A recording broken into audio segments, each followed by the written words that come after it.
Hello guys, welcome back to our channel. This is the story about what if Prodigy Naruto was the red demon of Konoha, who is the fastest man alive. Huge shout out to Foy the Snooze Button for this story. If you want more of this, make sure you're subscribed and hit like. And comment down below when you want the next part. Let's begin. He didn't know what his father expected from him. This was the thought of Namikaze Naruto as he fell on his knees after a knee was smashed into his stomach, courtesy of his twin sister. Bright yellow lights popped and blinked around him, and tears clouded his vision as he grabbed his stomach and gasped for air. His head hit the ground when a savage spinning heel kick connected to his cheek. The lights fell around him, popping quietly and finally stopped showering down as the opponent stopped attacking. Enough. He could vaguely hear his father say, and a pair of booted sandals entered his line of sight. Get up. Minato commanded and frowned sharply when Naruto struggled off his knees, shakily rising to his feet. Why are you not attacking? Naruto looked down to the ground, his left arm supporting his stomach and his face in a controlled neutral expression as he panted a little for air. I can't hit her, she's my sister. The tall blonde man stayed silent for a minute and Naruto didn't speak. He looked down on his red-haired son, who was wearing a black short-sleeved shirt and short black pants, white sandals and bandages wrapped around his fists, a kunai and shuriken pouch were perched safely on his left thigh and right waist respectively. While his older twin sister wore a white short-sleeved shirt and white shorts with black sandals, there were white bandages wrapped around her neck and shoulders. Her weapon pouches were in the same places as his. The blonde 9-year-old girl looked at her brother's face with concern and turned her purple eyes down. When he glanced at her from the corner of his eyes, the red bruise that was growing on his cheek intimidated her. She didn't think her kick would cause that. Her brother had been dodging her attacks, and she had followed after because she knew his fighting style, since she too was using it, but he probably decided that it was too boring dodging, so he allowed those two hits to connect. Minato's blue eyes flickered to her then back to her brother and he said. She doesn't have any problems hitting you. Your academy teachers say that you are a prodigy, so much so that they recommend you graduate 3 early. Where is this skill they speak so highly about? Where is it? He shouted, but Naruto remained unshaken by it. Rather, he looked at him with fiery purple eyes and said, defiant. I will not hit my sister. Minato scowled and stared down his son. Relenting soon after, he finally turned to his blonde daughter and asked. Why would you hit him if he refuses to hit you back? The girl shook a little under his eyes and said. Brother said it was fine. Is that so? The Hokage mused as he turned around and scratched his cheek. The 3 Namikaze clan members were training in the special training ground in their home's backyard. There was enough space for a small river, luscious grass and clean air. It would have been a great place for a picnic if the older man had not designated the place to be used for training. His thoughts wandered on his children. In Namikaze was a mirror image of his late wife, Kushina Uzumaki, but she lacked the patented Uzumaki attitude, which was compensated by her brains and skills. She had also been recommended to graduate early by her teachers when they found out that they couldn't teach her anything new. He just wanted to evaluate them on whether or not they were truly ready to enter into the shinobi world. Naruto Namikaze also looked like Kushina, but he lacked both of their attitudes. He was more of a plain-faced child, colorless and merging into the background. Minato was aware of the reason for this, watching his mother die protecting their now 5-year-old baby sister. Naruto used to be so bright and happy, now he moved around with shadows in his eyes and an empty expression. He could barely keep a handle on him anymore, seeing as he wasn't always at home. The only reason he was able to know about what was going on with him was through Rin, but even the girl was barely ever away from Naruto's side. Minato regretted the day he allowed the 2 kids to wait outside Kushina's hospital room. It had been Naruto that had watched the light leave Kushina's eyes with her head lying on her husband's lap. His sister had been knocked out by a shockwave when the Kyuubi smashed a tail near them. The Yondaime wasn't aware that Naruto blamed his inability to think quickly, forcing his mother, who literally leapt off the hospital bed after giving birth to young Makoto minutes before, to take them to safety. After this, she ran back with her dual katana to fend off the tailed beast long enough for them to seal it into Makoto and her, before dying with half of Kyuubi's chakra. He and his sister had followed her and watched a devastating fight between an Uzumaki and a tailed beast, ending with a Sandaime, pushing the Yondaime away from the Death Reaper seal matrix and sacrificing his own life to seal half of the beast into Kushina and the other half into Makoto. Years later and Naruto still wasn't past her death. Her death changed Minato too. He got more ruthless and his tolerance thinned, especially when he was faced with inadequacies with his ninja force. He turned back to his children and watched as Rin worriedly placed her hands on her brother's cheeks. The boy shook his head a little, and there was a small, barely even visible upward twitch of his lips, but she caught it. She beamed back widely and he rolled his eyes. Minato suspected that they had some sort of wordless communication. Now that he looked at them, they looked like physical manifestations of light and darkness, one couldn't live without the other, and both balanced each other out. Rin was bright and friendly. No one could keep a grudge with her because she was just too nice. Naruto was seldom ever seen, and he resonated empty nothingness if he was seen, thankfully not the evil kind.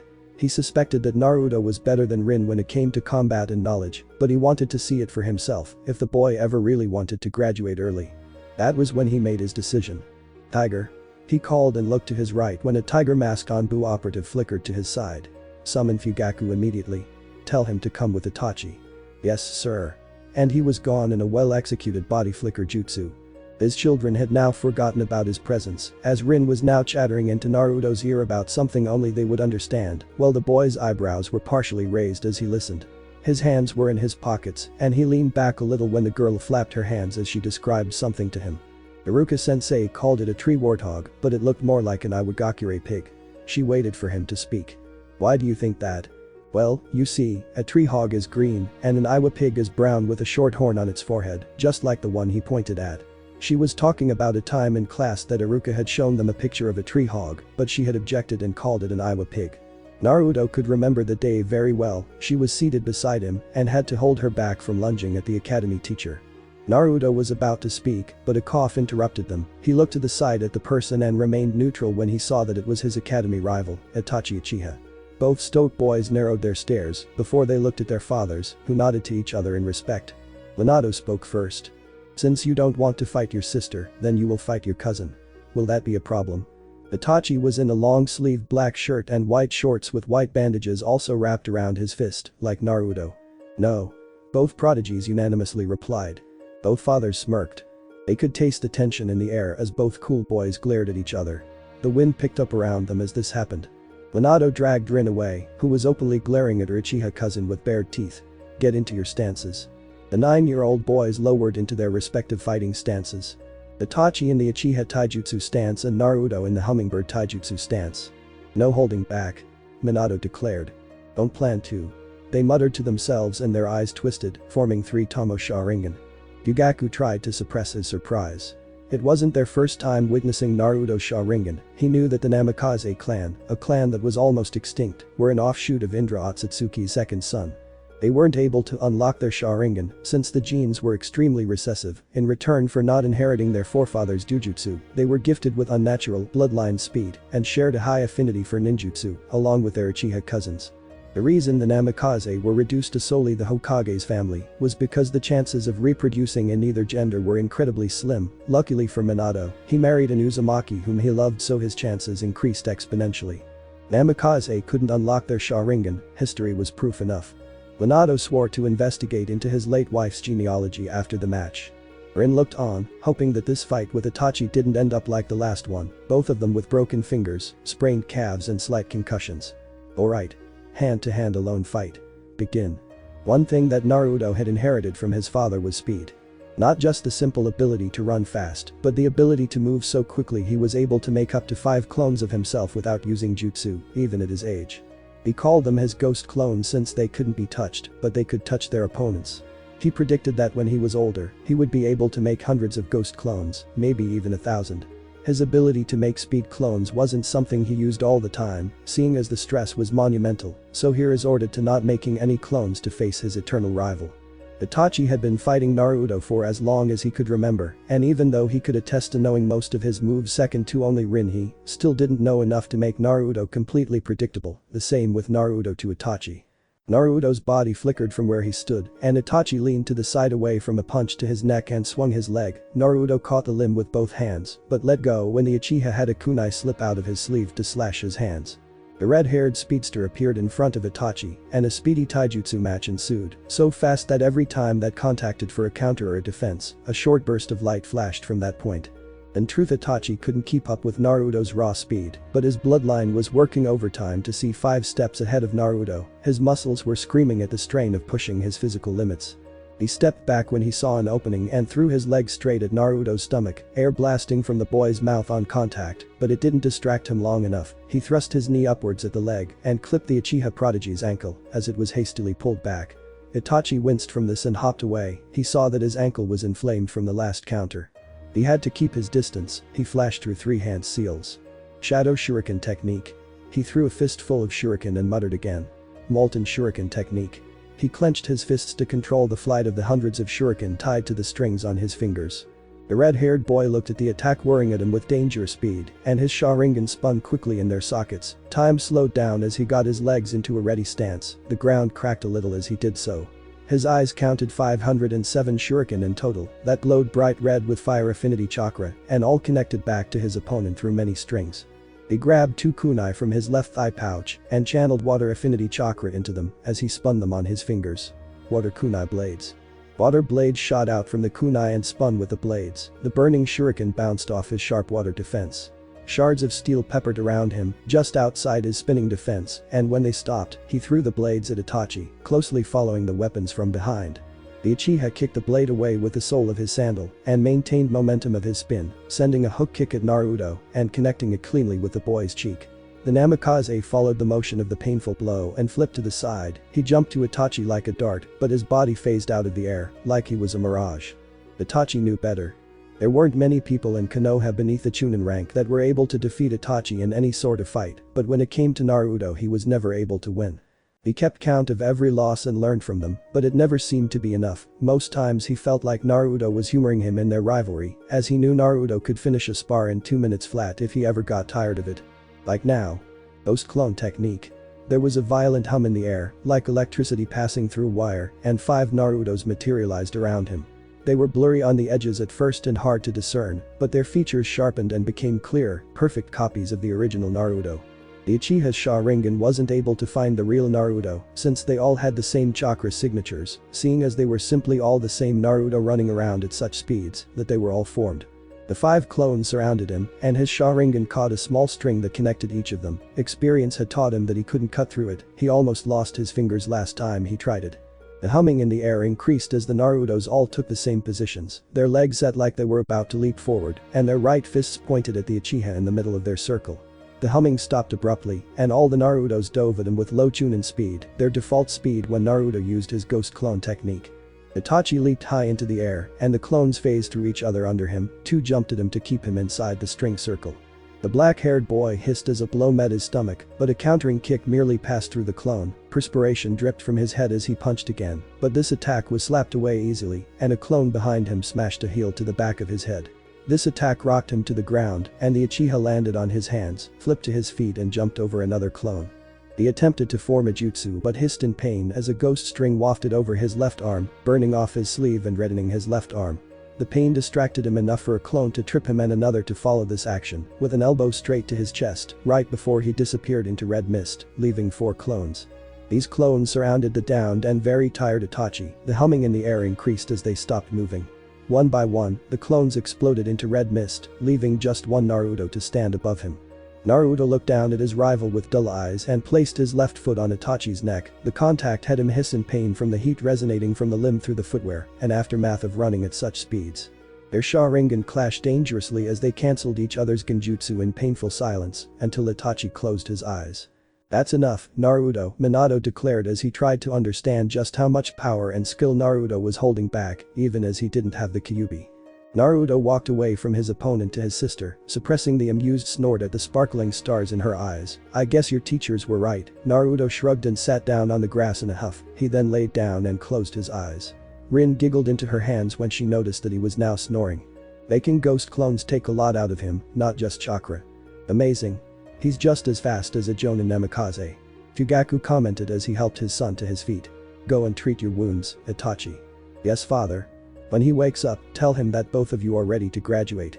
Leave the team assignments to me," he finished in his mind, walking off the training ground. The white-clad Namikaze twin sat down and set her brother's head on her lap, looking at his peaceful face as she ran her fingers through his blood-red hair. A small smile played on her lips as the black-clad boy entwined his fingers together over his chest. The Namikaze twins were inseparable, almost to an irritating level. She couldn't recall a day they had been more than 20 feet apart, and that was only when they were in their separate bedrooms, even though she sometimes snuck into his room to sleep in his bed with him when she had a nightmare. True to Minato's musings, they balanced each other out. She took all the happiness, and he kept the darkness away from her and himself, which would have pushed most to end their lives, but her happiness leaked to him positively, and his darkness leaked to her, so that she wouldn't just be all about sunshine and rainbows. Their understanding of each other was incredibly deep, with them being able to hold a long secret-coded conversation around others. If they were to have a serious spar with each other, even though Naruto would win, it would take a really long time to end with them, knowing each of their moves and counters to them, even to Naruto's ghost clone technique. She chose to train her senses in the silence as Naruto slept. She spread her senses around and faintly felt a few Anbu operatives that hid at the edges of the training ground. Strangely enough, even as this was an Uzumaki ability, she wasn't able to sense any of her siblings. This was why she jumped in surprise when she heard Makoto shout from far in front of her as she ran at them. "Sister." The adorable 5-year-old red-haired girl who was barely even up to their waist, wore a yellow and white apron shirt with the sleeves stopping at her elbows and black shorts. There was a yellow backpack that was bouncing on her back and 3 bento tins balanced in her hands. She was running as fast as she could. "Sister. I brought lunch." Rin laughed quietly as she rubbed soothing circles on the sides of Naruto's head to calm him down. The 5-year-old girl sat down next to her older siblings and blushed a little when Naruto opened a single purple eye to look at her. "See? Lunch." The little girl said as she placed his lunch into his awaiting hands and gave Rin hers as well. "Thank you, Makoto," Naruto said as he sat up. "How was class?" Rin asked as she opened her tin and started eating their lunch of rice and beef stew. Naruto watched on with tired eyes as his sisters chatted together, adding in a few words when it was expected. He was still very sleepy for using his ghost clone for that long, but that could wait. They were having lunch.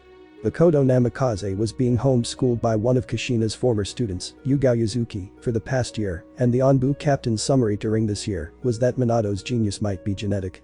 Makoto hadn't entered practical knowledge yet, but she was very receptive, and although she was a little bit too playful, she had shown that she could take things seriously when she wanted. If she kept up the way she retained knowledge, then she too would graduate early from the academy if she wanted. Right now, though, the 3 Namikaze siblings were having lunch. Time skip. 8 years later. If there was ever a monumental upwards movement in the Konoha shinobi ranks, it was by the Namikaze twins. After graduating from the academy at the age of 9, they had been shortly placed in a 3-cell genin team, with Hinami Aburame as the 3rd member and a generic-looking jonin named Tomoe Fukunaga as their team sensei. This team arrangement was seen by many as simply a formality for each genin to rank up to chunin so that they could branch out on their own, even though they still remained close after disbanding Team Tomoe. They had been subjected to the horrors of D and E rank missions for only a month before it was clear that they would be completed with speed alone through the twins or with poison beetles by Hinami. They were given retrieval, capture, reconnaissance and theft missions, even though they were still genin. These missions were cleared with a little effort, pacifying the genin long enough until they grew up and requested for harder missions. These higher missions were for higher rank shinobi, which was when their sensei nominated them for the Chunin exams that were to be taken place in Snow Country, not even 6 months after they graduated from the academy. After becoming Chunin, the team more or less split up, with Hinami choosing to work as a hunter ninja and the twins choosing to work together as freelance Konoha ninja, which were ninja that specialized in nearly every aspect of shinobi life. They were among the youngest ever jonin at the age of 12, with the most A and B class missions among their peers. It was even commonplace for the Hokage to give them 3 A rank missions at a sitting. This increased the flow of revenue to Konoha and increased their notoriety in the elemental nations. Internally, most didn't even see it as bias because it was clear that his children clearly deserved their ranks. As the years flew by, the twins ranked up to performing S-class missions, one at a time, with the occasional A, B or C class from time to time. No mission was left uncompleted, and no mission was without high distinction. It came as no surprise that, just as the monikers came rolling in, the bingo book entries followed too. They were wanted on more than a half a dozen countries with S-class priority levels, but with specific orders to flee on sight. Fumigakure Bingo Book. Entry No. 356. Rank. S-Team. Monikers. K's 2, the Red Sun, the Yellow Moon, and the Ghost Flash. Names. Namikaze Naruto and Namikaze are in. Ages. 17 years, twins. Affiliations. Village hidden in the leaves, Namikaze clan, Uchiha clan. Bloodlines. Sharingan, Ghost Speed Release, Flash Step Release, Sensor Type, Hyper Awareness, Chakra Construction. Family relatives. Minato Namikaze, father, Uzumaki Kushina, mother deceased, Makoto Namikaze, sister, Senju Tsunade, godmother estranged, Hiruzen Sarutobi, godfather deceased, the Uchiha clan, cousin clan. Information. The Ghost Flash are both remarkably young jonin that have carved a path through the elemental nations as ninjas near impossible to defeat. It is believed that they are both of equal strengths, and their teamwork is high S rank alone, but their individual strengths also set them apart. Namikaze, the angel of Konoha, is able to use the rare flash step bloodline, which is part of why she is referred to as the Sun Half. She possesses incredible strength and noteworthy physical fortitude. Take care not to enrage her. Namikaze Naruto, the Red Demon, is not readily seen, though his disposition is mostly calm and controlled. He possessed the higher form of the Flash Step release, the Ghost Speed release, and is able to use the Sharingan with great skill. They are credited for taking down the dreaded deity of Demon Country, destroying the village hidden in the tsunami, killing of the Iron and Steel brothers, and severely wounding the lightning holder, Rai of Kumagakure. Despite this, not much is known of them or their abilities besides the obvious. It is advised that when encountered, whether together or individually, do not attempt to engage. Flee on sight. On the page left of the bingo book entry was a picture of Naruto and Rin. Rin had her back to the camera, elegantly peering over her shoulder. Her beauty so much that it shone, forming a vague halo atop her head. On her back were a pair of bright yellow wings, like that of a hummingbird, and a long tanto held out in her right hand that dripped with blood. She was in a midriff sleeveless white shirt with the Namikaze clan symbol on the back that showed off her toned stomach just under the black mesh armor shirt and long white onbu pants. There were also black forearm protectors on her and a white sheath for her tanto slung on her back. She was looking directly at the person taking the camera, innocence shining through fierce purple eyes, but also a bloodlust that permeated off her very being. The blood dotting her clothes could testify to that. Her forehead protector, perched safely on her temple, glinted ominously. Naruto was behind her facing the camera, a little to the side, so that the cameraman could see Rin's back, but not enough to leave her open. He was in a long-sleeved black shirt that also had the Namikaze symbol on the back and black pants similar to his sister's. The younger twin had 4 black wings jutting from his back as well, but is angled down so that they didn't stab her, grazing the ground. He was looking down slightly, allowing his red hair to shadow his eyes as he gripped his own, drenched with blood. Around them was pure inhuman carnage. The dead, dying or injured Kumo ninja scattered around them. It looked to be about sunset, and they were fighting back to back in a deserted market village in hidden hot springs. The twins lived by a code, even though ninja didn't have codes, and this was to show their strength only a little, leaving the rest to the imagination of the opponents, so that it would increase their notoriety and by extension that of Konoha's. True to this, no one wanted to prod Konoha. It had proven time without number that trying to outnumber an Uzumaki or a part Uzumaki wasn't always the best thing to do. Rin leaned back and beamed at her brother. "Look here, bro, I told you our pose was cool." She shoved their bingo book picture into his face. The 17-year-old boy swiped the book out of her hand and smirked a little at the picture.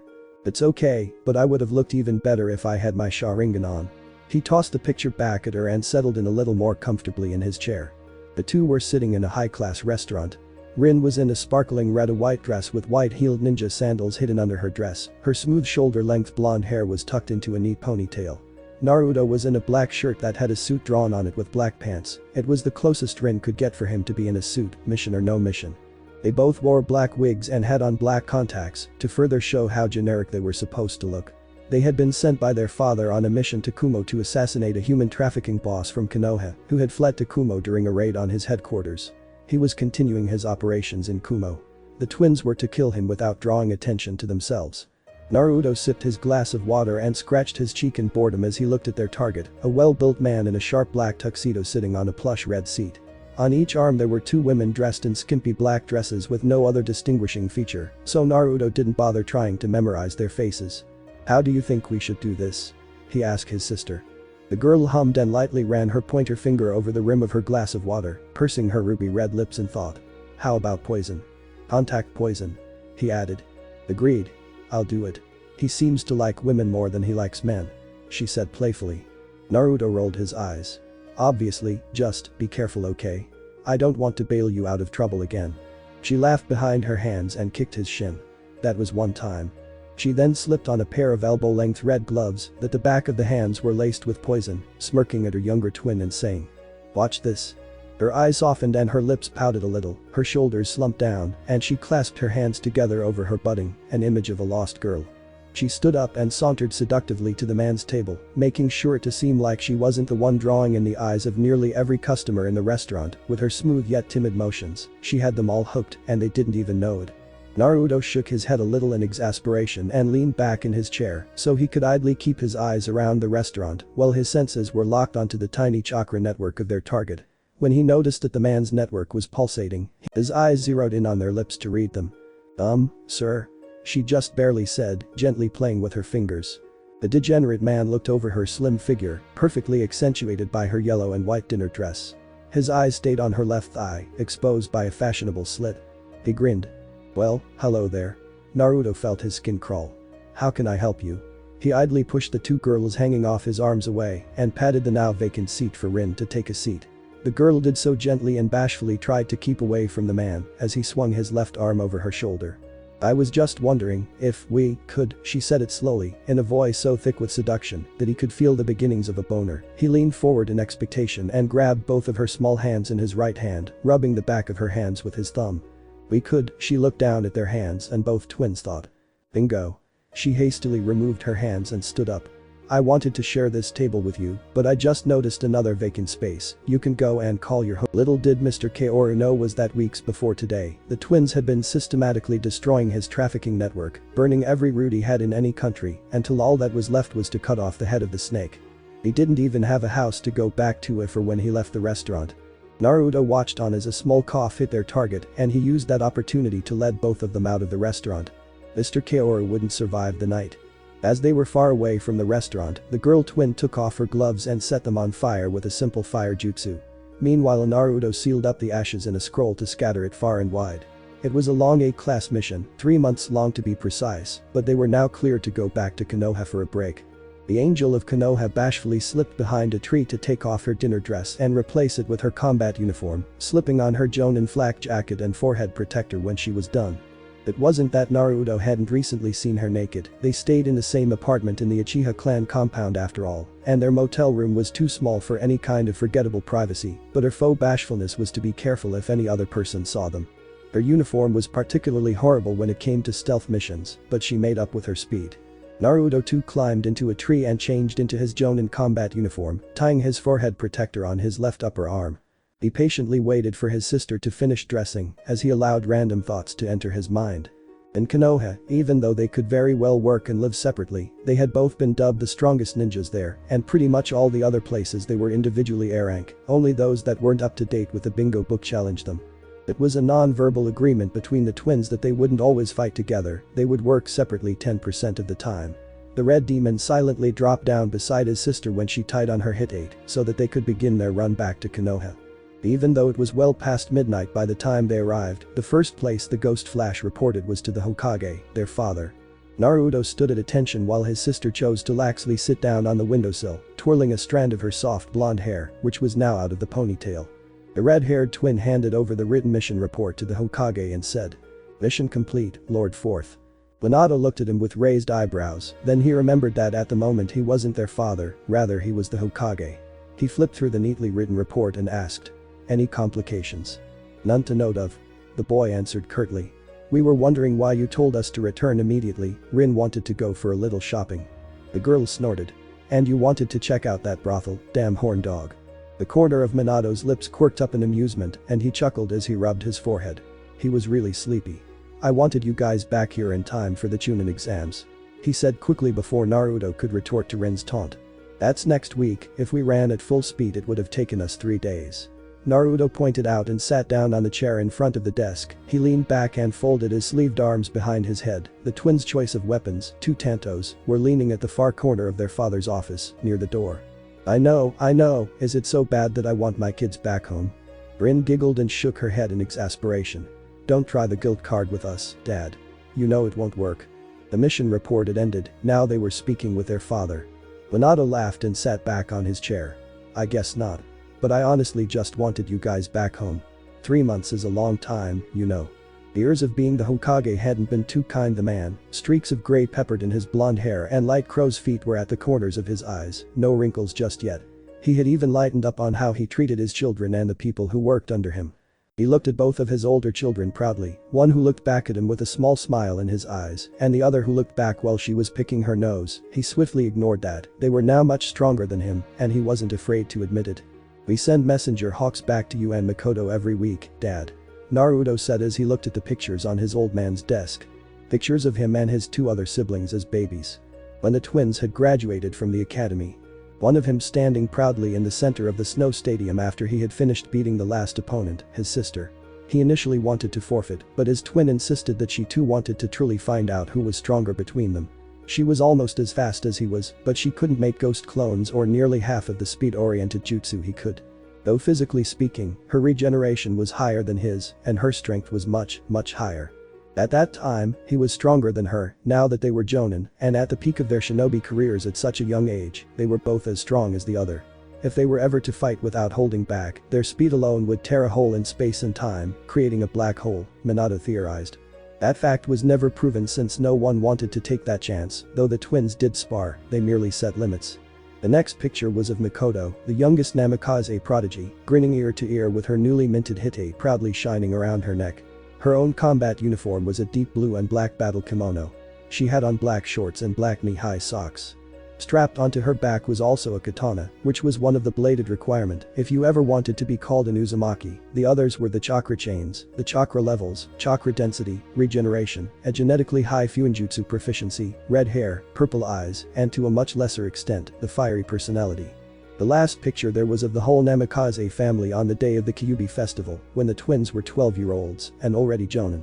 It showed Makoto dragging her older siblings to a booth as she beamed at the camera. Both twins showed various degrees of amusement at this, Rin's much more than Naruto, and Minato sent a thumb up to the camera as ate some cotton candy. Their mother's death was still a very sore spot to them, but it didn't stop them from living for her. The man shook off the memories and spoke. You guys should probably stay in Konoha these 3 months the Chunin exams are holding here. Of course we will. We want to be there when Maiko wins. Rin said as she pumped her fist in the air. Naruto nodded.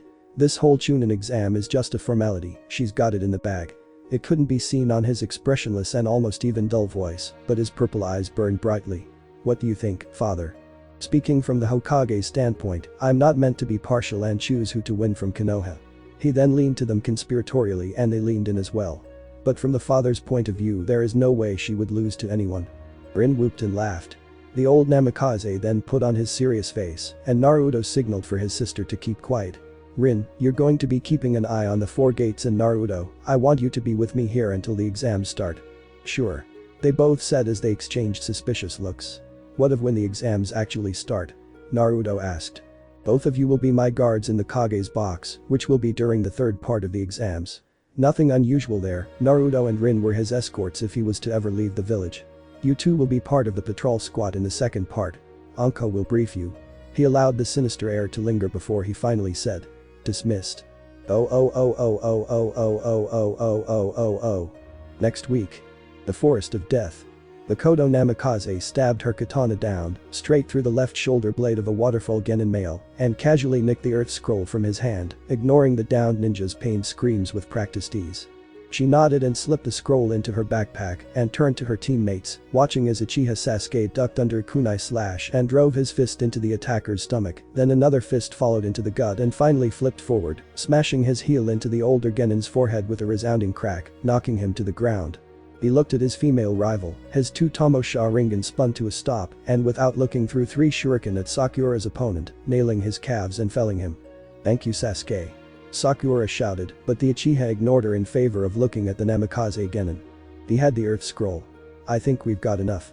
Makoto said as she kicked the side of her former opponent's head, snapping it to the side with efficient brutality and knocking him out so that he would stop screaming.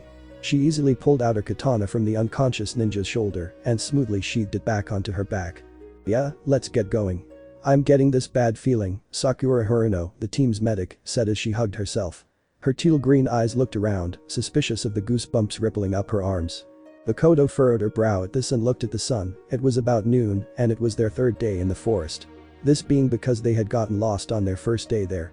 Her eyes widened suddenly as her senses screamed, just before a giant green snake shot out of the dark forest around them and swallowed her whole, before she could fully draw her lethally bladed weapon, tunneling onward in a rampage of trees and fleeing birds. Makoto. Sakura screamed and a heavy feeling settled in as the snake disappeared back into the forest. Her legs shook under the pressure and she looked around frantically for the source. Sasuke prepared himself for an attack. Well, I can't say I'm not disappointed. A voice hissed from the patch of trees directly in front of them and a pale-faced man slinked out from the darkness. The Sanin savored the way Sakura looked 10 seconds to passing out. Sweat poured down Sasuke's face. He continued. I thought her records called her a prodigy, like those damn twins, but she was taken out as easily as any other genin. pitiful. I was hoping for a little more entertainment. His reptilian gaze turned back from the path of collapsed trees Makoto had been taken to the petrified boy. Guess I'll have to settle for you, Sasuke. He drew out the Uchiha's name, licking his lips like a wolf about to feast. Who the hell are you? Sasuke yelled as he struggled to stay on his feet. What do you want? It's a shame you haven't heard of me. The Sannin gathered himself, taller enough to eclipse Sasuke's hope for escape. I am Orochimaru of the Sannin. He began slowly walking towards them, and with each step the thick palpable killer intent increased. To think you children can withstand this much. Sakura's eyes rolled to the back of her head and she passed out, tipping back like a falling tree. Orochimaru chortled. I stand corrected. He hissed, continuing. I have come to make a proposition to you, Sasuke. He was about 3 feet away from Sasuke, the boy was panting under the invisible strain to his body. Everything in him screamed for him to run away, but he couldn't move. You want to be stronger than Makoto, rest her poor soul. I can help you with that. We can help each other. How, the boy stammered, going in and out of consciousness. Take my gift, the rest is up to you. He hissed and his fangs grew longer, his neck stretched to Sasuke, and the boy still couldn't move. Before he could bite down on his neck an explosion shook the ground, throwing off his concentration and making him reel his neck back. The silence that fell around them was foreboding, the Sannin made sure to spread out his killer intent even more. Then Makoto walked out of the darkness of the forest, her katana soaking blood and the ends of her sleeves shredded beyond repair, though still somehow immaculately clean. Her blue eyes hardened as she looked at her team, Sakura lying on the ground in a dead faint and Sasuke barely even able to turn his eyes to look at her. She then looked back at the Sannin that had caused this and grit her teeth in a feral growl, her shoulder-length red hair frizzing out uncontrollably.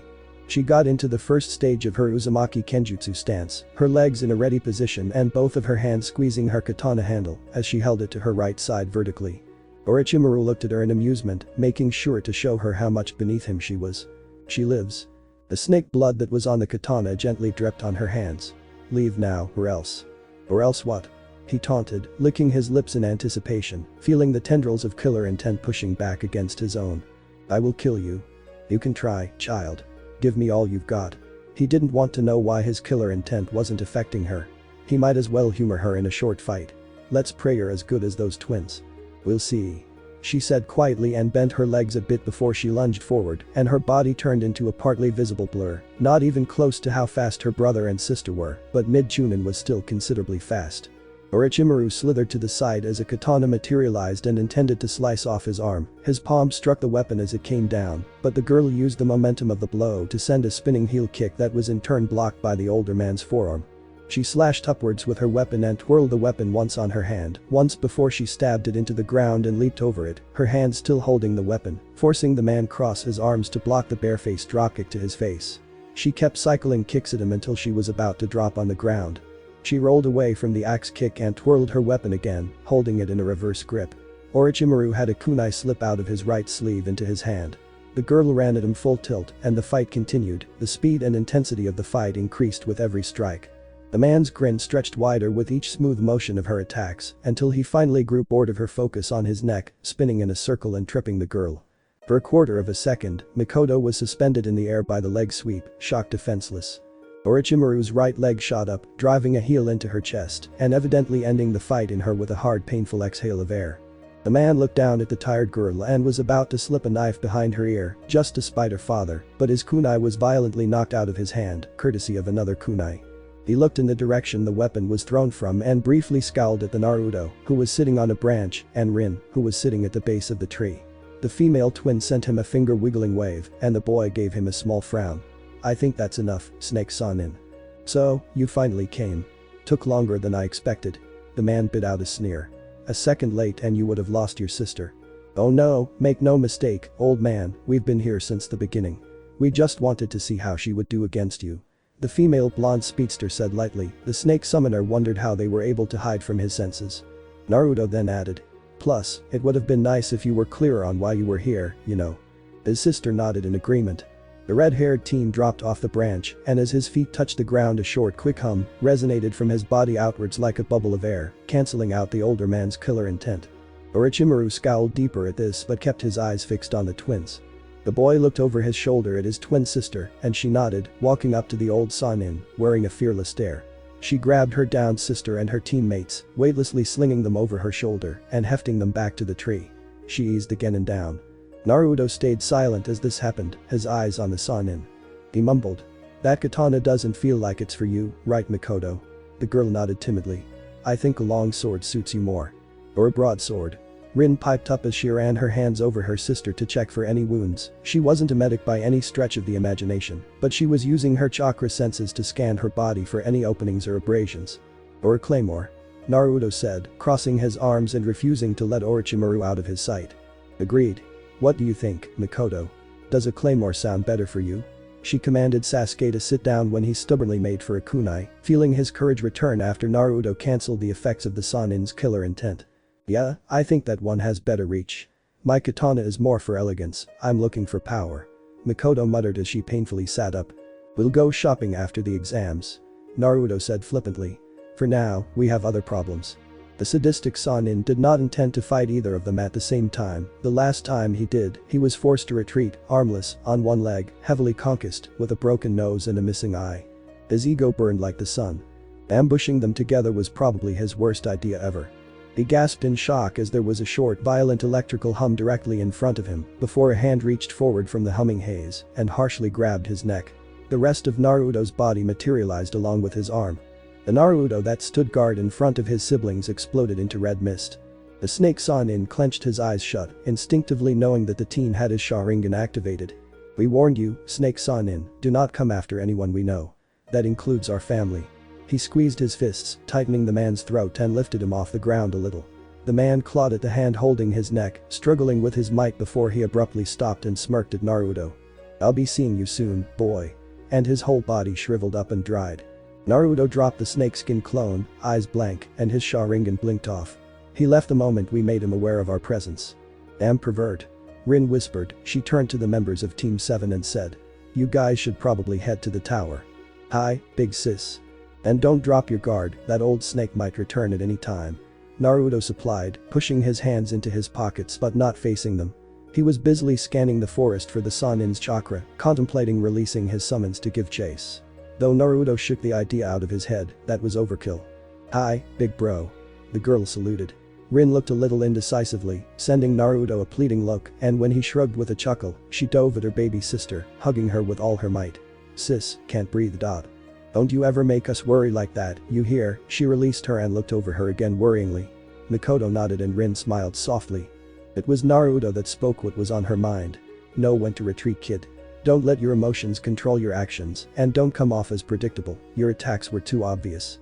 He appeared in front of her and ruffled her hair, his eyes crinkling to show that he was trying to smile. You did good. Thank you, big bro, big sis. I promise, I'll make you guys proud. She puffed out her chest and her cheeks in a strong pose, which crumbled when her big sister bopped her nose playfully. We know you will, just don't get hurt too badly along the way. The air hummed, like a swarm of mad bees were flying about 20 feet away before Naruto exploded into red mist and Rin burst into a shower of yellow lights. So cool.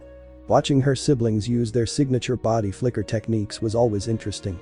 Naruto used a mixture of the standard body flicker, but added in his own ghost speed release, which for some reason, resulted in leaving an afterimage of him standing for a full minute until it crumbled into soft red mist. It was good for misdirecting opponents. Rin utilized what she called her flashy flicker, which incorporated her bloodline ability, the flash step release. The flash step release was a watered-down version of Naruto's ghost speed, which was significantly higher than High Jonin speed.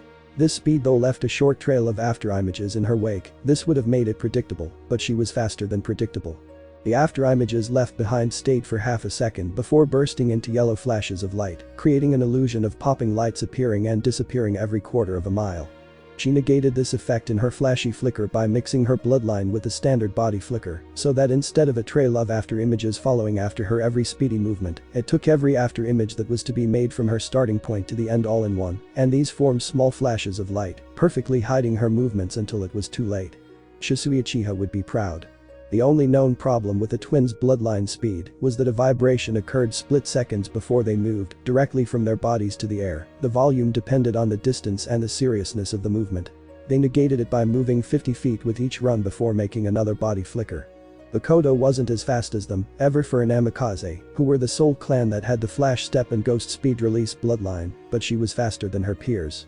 The problem with fully unlocking her speedy potential was the super dense chakra that was weighing her down, her thick bone and muscle density and, surprising enough, the fragility of her skin if she ever moved that fast, even if she unlocked the flash step release. The normal person's skin would burn up at the speeds Rin ran at, and the person's organs would explode out of their bodies at Naruto's speed, since for lesser experienced people, running that fast was like swimming at the very bottom of the ocean through a very thin tube. The amount of squeezing pressure on their bodies was monumental. They would explode like grapes in a microwave. Minato Namikaze was able to easily use the flash step release, since he had unlocked it when he was much younger, and he incorporated his flying thunder god jutsu to make him faster. The twins declined learning that jutsu since they too knew that moving even faster than they usually do would jeopardize a lot of things. They also declined learning another of their father's signature jutsu, Rasengan.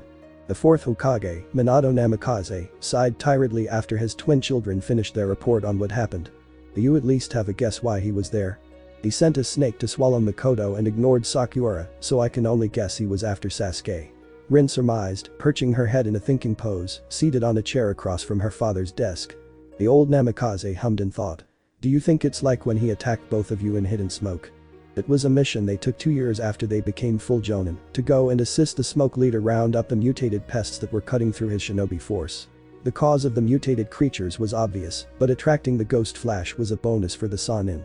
He had originally wanted to take any of their bodies, preferably Naruto's, but had to retreat with his tail between his legs because he found out what truly happened when a powerful Namikaze procreated with an equally powerful Uzumaki. The results were 2 speed demons with massive depths of chakra. I believe so. He kept of spouting that he wanted our bodies. The only thing that comes to mind on why he wants our bodies cements him as a perv. Rin huffed with her arms crossed tightly. The fact remains that Orochimaru has now revealed himself. That makes him a threat. Minato said as he propped his elbows on the desk and his head on his fists. He looked at the 2 Jonin in the office. You want us to hunt him down? Naruto proposed. No, that will distract you too if any other person attacks Konoha. Save it till after the exams. I'll assign Kakashi and Yugao. Understood. The twins saluted and marched out of their father's office. They left the tower and paused outside. Rin looked at Naruto expectantly. He looked back at her, and she caught a message flashing in his eyes. The corners of her lips lifted up, and she laughed loudly. He pursed his own lips to suppress his own laugh, but he did pat her shoulder as they parted ways, one mission in mind. Find and kill Orochimaru of the Sannin. Neither of them liked leaving a mission or even a murder unfinished, so if they killed Orochimaru, then their mission to Smoke was completed, even though the fat Smoke leader insisted that the mission was completed. So now that they had parted ways, it increased their chances of finding him if they actively put in an effort, but that wasn't what Naruto had communicated to his twin. Merely look around passively and to not allow the snake summoner to escape again. Naruto would search first, while Rin would cover for him. The first thing Naruto did was to head back to the Forest of Death and activate his Sharingan to find the Sannin's chakra trail. The man's putrid reptilian chakra trail was purplish in color and was slowly being overpowered by the nature chakra in the Forest of Death. The experienced hunter stayed on the trail and frowned sharply when it ended at the west exit of the forest. He looked around, his Sharingan eyes spinning lazily, and he pulsed his chakra quickly. The air hummed and a visible ripple of sound expanded out of his body. The bubble disappeared 10 feet away from him, and he knelt down on the ground when he felt what his senses told him. A single strand of silver-gray hair. There weren't that many silver-gray-haired people in Konoha or even outside of Konoha, since the trait needed to have this color hair was for the holder to be exposed to undue stress from an early age, or that the person's descendants were exposed to this stress. The 17-year-old Jonin examined the strand, but his Dujutsu couldn't tell him anything other than the obvious, male and moisturized. The boy grunted and pulsed his chakra one more time before he stored the short strand of silver hair into a sealing scroll, to be further examined after he looked through the Konoha migration log for any possible suspect. The first name he cancelled out was Kakashi Hatake, since he and his sister were with him when the killer intent reached them in the tower. Spreading out his killer intent through the forest wasn't really the smartest thing Orochimaru had done. The buzzing air of vibrations Naruto expelled from his body were a sort of physical manifestation of his sensory ability. It acted as more accurate feelers for anything in the air that was bigger than a molecule. This meant that he had to train himself to discern between the grass and the strand of hair he caught. It was incredibly hard to use, so he only used it during dire situations. He called it his hyper-senses or hyper-awareness, and apparently now Kumo knew about it. He shook off the thought as his body burst into red mist, which fell on the grass and disappeared. Orochimaru revealing himself could not be taken lightly, and it wasn't that Minato took the son in lightly, rather he just wanted to ensure the defense of Konoha if or when an attack happened, instead of launching a full-scale search for the snake summoner. Unknown to any of them, all the way in aim and deep in the bowls of the Namikaze, a red-haired man looked on as his followers prepared themselves to capture the first-tailed beast, and probably the hardest to ever reach. He wasn't going with them, but Sensei Asori of the Red Sands, the Mad Bomber, Deidara, the Zombie Brothers, Hidan and Kakuzu, the Zero-Tailed Beast, Kasame, the Orange-Masked Uchiha, Tobi, the Angel of Aim, Konan, and finally the last member of the Akatsuki, paired with Kasame, who went by the name Ringo Kamitachi of Sunagakure. This person wore a sand camo turban around his head and shoulders, making his silver eyes glow eerily from within, while his red and black clouded cloak covered his torso. When it came to fighting the Ghost Flash, there was never a safe way to go about it, and even though their spy in their organization, Zetsu, had ensured that the Namikaze family were going for a week-long vacation out of Fire Country after the Chunin exams, it was possibly the most vulnerable they were able to get Makoto Namikaze in a very long time. All the members of the Akatsuki were to fight and defeat the individually S-rank twins, their S-rank father, and capture their quickly maturing sibling. Nagato would simply follow along to observe since he wasn't ready to make himself known yet. Each member of the rogue organization had 3 months to gather and prepare for the encounter. Collecting tailed beasts would start after they had gotten the 9 tails, which was going to be the very last beast they would tear out of its Jinchuriki. If all else failed and the Namikaze family decided to remain in Konoha, then they would just have to attack them there. They were ready for that. Eliminating their prime threat was very important. Naruto Namikaze, the Red Demon, was the fastest ninja on the planet and was also their biggest threat. He was to be killed immediately. What hope did the speedster family hope when 8 S-rank missing ninja came after Makoto? Tracing a family's history could be incredibly hard, especially when you're from a clan. This was strange because every clan kept a well-organized record of their bloodline, whether or not the members married outside or not. It continued on till present. This was hard because one had to sift through generations and generations of families, irrespective of whether or not the record had been restored. Quite frankly, it was boring. The plus side was that at least it was all there, no one was excluded from the record. This case was same with the Namikaze clan, which was the 6th oldest clan in history. The first being the Otsutsuki clan, then the Uchiha, Senju and Uzumaki clans, then the Hyuga clan and finally the Namikaze. The Namikaze clan was an offshoot of the Uchiha clan, specifically from the second-born son of Indra Otsutsuki, who could never truly activate his Sharingan. He was cast out of his clan for this defect at the age of 15 by Indra. This Namikaze descendant's name had been too obscure for generations, so he was simply referred to as Papa because he was the first, and even though he couldn't use the Sharingan, he had been blessed by his father with other things before he was kicked out so that he would be able to survive the outside world. Papa rejected his Uchiha name and called himself Namikaze because the place he had been dropped off on was on a cliff, a combination of wind and water in its purest form. Papa Namikaze had a large well of yin chakra to compensate for not having his former clan's dujutsu. This lightened his bones and muscles exponentially, making him fleet-footed, almost to a supernatural level. He trained this speed, honed it to a lethal sharpness, meanwhile working for years as a mercenary.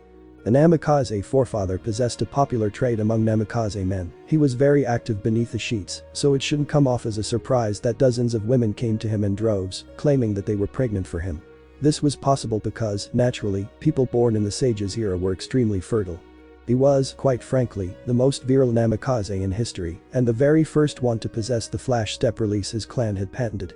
He accepted these women, their children, whether they were truly his or not, and any extended family that wished to join his growing family. Many texts wrote that Papa Namikaze yearned for familial acceptance and love, and when he received this from his harem and his new extended family, his flash step release elevated to ghost speed release. It was difficult discerning truth from fiction when it came to texts written in the Sage's era. The reality might be that Papa Namikaze trained and learned harder and better each and every day in order to better protect his large family. This was more believable than saying the Namikaze forefather evolved his bloodline due to the power of love. Thus, the Namikaze clan was formed, and so it spread. Papa Namikaze broke apart and reassembled the Uchiha fighting style to better suit his bloodline speed, agility, and the vulnerabilities while running. He named this fighting stance the Hummingbird Taijutsu, making it a clan taijutsu style. It was a fighting style that made use of the raw speed to overcome opponents rather than brute force. When the old man had discovered that he and his clanmates were good at separating and combining their chakra affinities, especially towards water and wind affinity chakra, he, along with his children, joined hands with the Uzumaki clan and paved the way for the perfection of jutsu like wind release. great breakthrough and water release. Water wall encampment, among others. The old clan was initially a nomadic clan, traveling around the elemental nations with no particular home to call their own, mercenaries for the highest payer, and herding cattle and goats to make a living scene. They later chose to settle down in the same place Konoha was to be founded after Papa Namikaze had reunited with his older Uchiha brother, his Senju and Hyuga cousins. The Uzumaki forefather that the Sage of Six Paths had personally trained alongside his sons, who had been blessed with his longevity, chakra capacity and chakra density, had long since moved to a secluded island he had created from incredibly powerful jutsu and started his own family. He called this island the country hidden in the whirlpool. They were still on good, familiar terms with him despite the distance. Each clan agreed to set aside their differences and ally with each other mutually to better survive the chaotic world they were in, supported by their surrogate brother, the first. It was 600 years after Papa Namikaze progenitor's death, and there were over 10,000 Namikaze men and women. Did they finally call the Uchiha Senju Hyuga Namikaze settlement Hidden Leaf, formerly called Leaf, named after the leaves of the forest their home was surrounded by. They called the treaty between the original clans the Memorandum of Understanding of the First Four. To give legitimacy and recognition for their hidden village, the founding clans carved out a large chunk of the surrounding area and installed a daimyo to govern the new lands, ensuring the new head of state and his appointed head of government formally agreed to allocate and defend Konoha its independence. This period of forming Fire Country was a bloody era, filled with war and death, whereupon the founding clans claimed lands and battled those that resisted. Arguably, this was the very beginnings of the feud between Konoha and Iwa, as several acres of Iwa territory had been sliced off and annexed for Fire Country. Till this day, fighting for those pieces of land had not been resolved, only downplayed. The first Hokage was chosen by a collective decision from the four original clan heads, with the exception of the Uchiha clan head. The decision was respected for years until Madara Uchiha defected. Before the position of Hokage came about, the four origin clans formed a council of clan heads to govern Konoha. More clans joined Konoha, namely Aburame, Nara, Yamanaka, Akimichi, Hatake, Inyazuka, Kurama and Shimura clans, fortifying Konoha even more.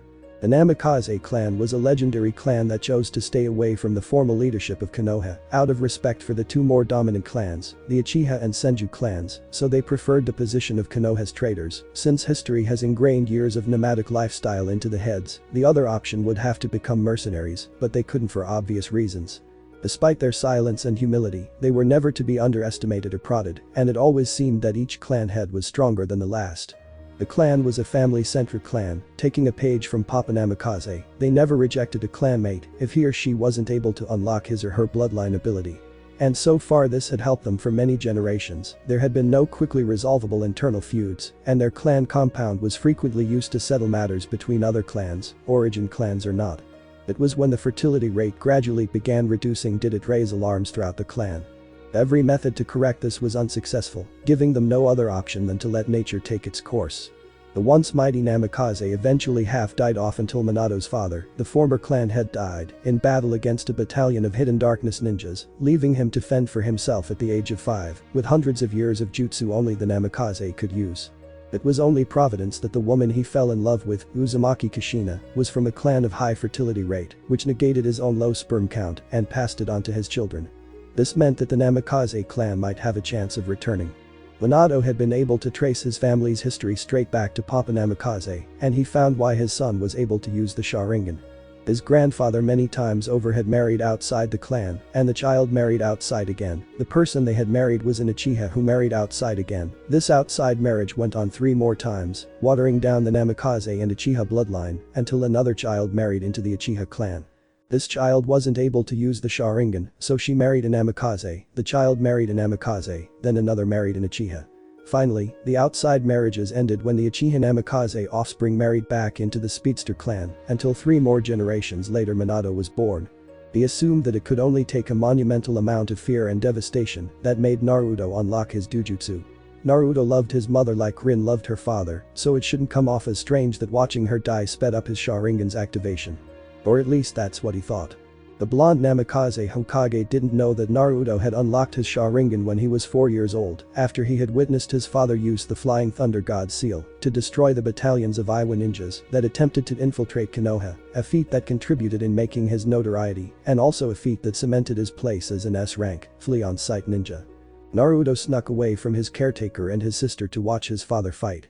The sheer speed and brutality of it unlocked his Sharingan and evolved Flash Step release, his Ghost Speed release, right before he passed out from sensory overload.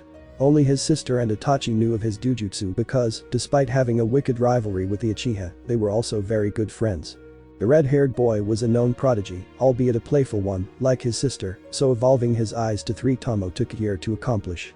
Watching his mother die had unlocked the second highest form of the Sharingan. Mangekyo Sharingan. Minato suspected that his son had those eyes already, but he would have to ask him to show him at his own time. His eyes might also be why he was already an A rank at 17, but if he used that line of thought, why was Rin also an A rank? The blonde man sat back on his chair and propped his feet on his desk. His receptionist had gone home, and he was waiting for his children to have the usual evening discussion as they go home. It was 9 in the evening, and he suspected that Naruto was at the tower in the Forest of Death, while Rin was in the hospital. He allowed the dim lighting and the darkness to take his mind away until they arrived. Oh. With Naruto. The red demon walked silently through the emptying halls of the tower. Tomorrow was the beginning of the third part of the exams, and everyone was getting as much sleep as possible. Not for him though, since he was part of the patrol group for the tower and the Forest of Death. His fiery purple eyes looked around the dimly lit corridor as he walked past each room. He slowly cracked each door open to check if the occupants were sleeping, nodding to see that they were. Until he stopped at the door his sister's team were assigned to.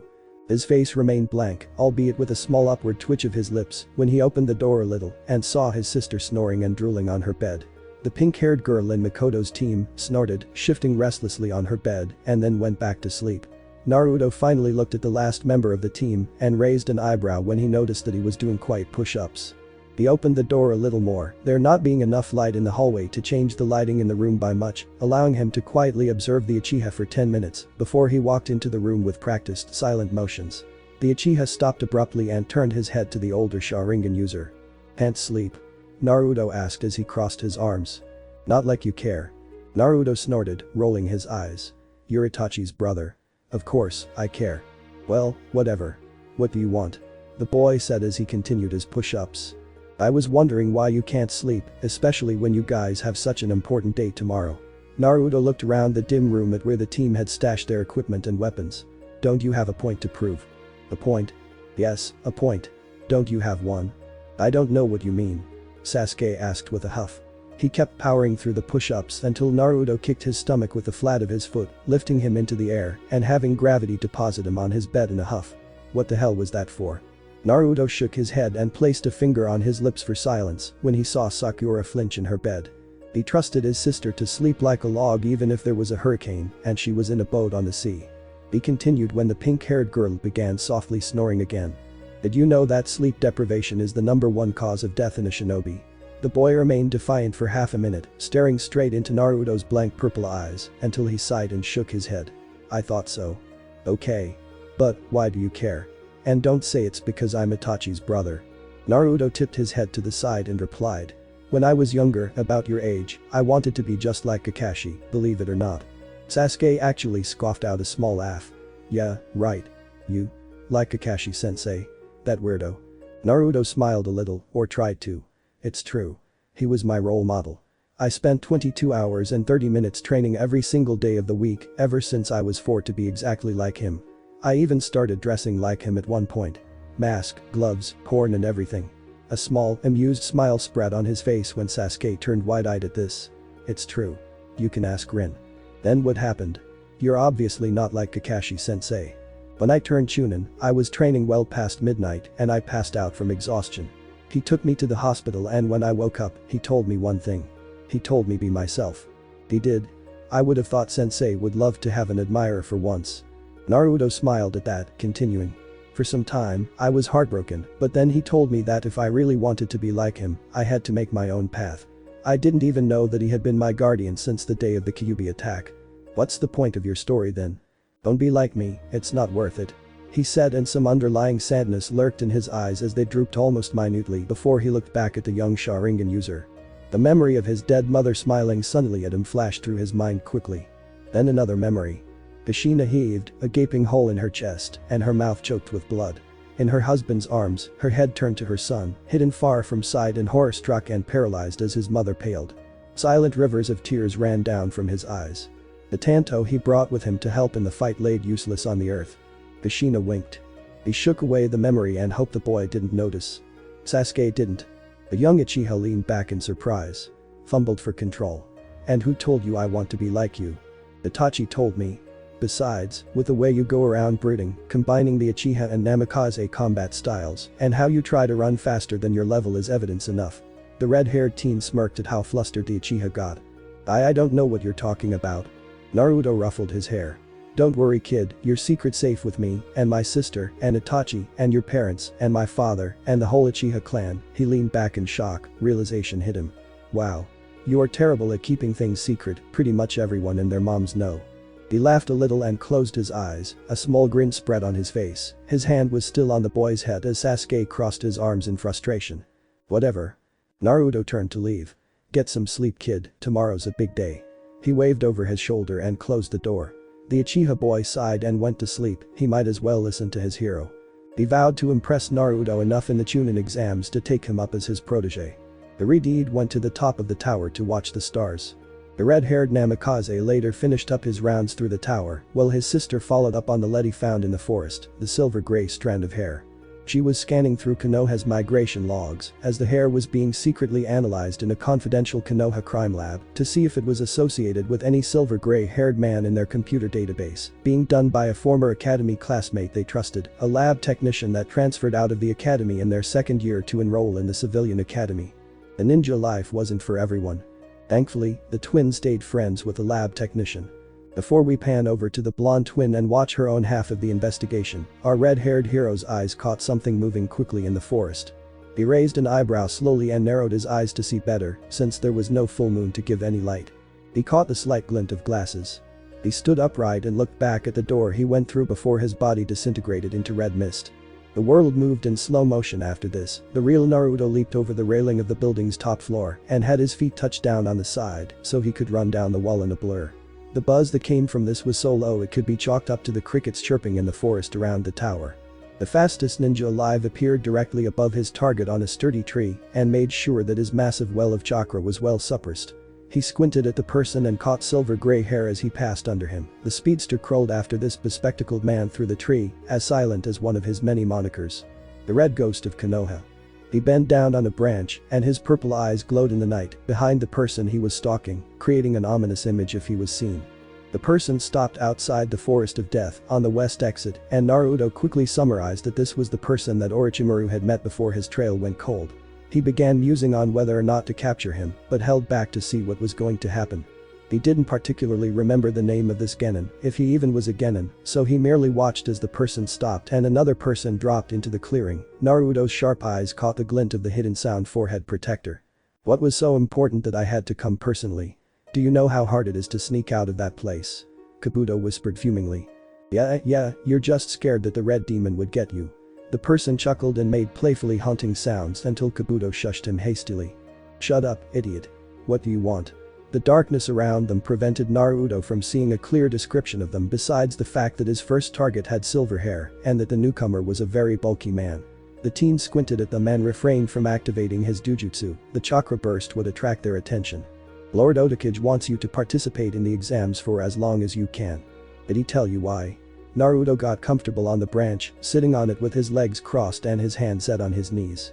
He's really interested in that Uchiha and the Yondaime kid. You're one of the only people he trusts that's competent enough to bring out their potential. Who is the main target now? Sasuke or Makoto? Both. Sasuke. But you know how Master is, he has his own plans for the Namikaze kid. The person paused and continued. Hell if I know and hell if I care why he wants her so much. I'm just a messenger. Kabuto screwed his lips to the side in irritation. He could easily beat both Sasuke and Makoto, but if Orochimaru wanted to see him do it, then so be it. Alright, I'm heading back. Unless you've got anything else to say. He began hurriedly walking back to the tower while the other person too turned around and started going back to where he came from. At that moment Naruto made a decision. When Kabuto was more than 20 feet away from the messenger and the hunter still had his eyes on the sound ninja, Naruto fell back off the branch and landed softly on his feet, sliding into the full shade of the bushes when the messenger turned around sharply. The man shrugged and kept on walking. That was when Naruto's left arm appeared from a haze of low buzzing directly behind the man's neck, wrapped around the person's neck, and his right poked a cluster of nerves on his neck, knocking the sound messenger before he even knew it. The rest of the speedster's body materialized with his arms, and he hefted the person on his shoulder, just before he and the person crumpled into a pile of red mist, scattered by the cool evening wind. Oh oh oh oh oh oh oh oh oh oh oh oh oh oh oh. The next day.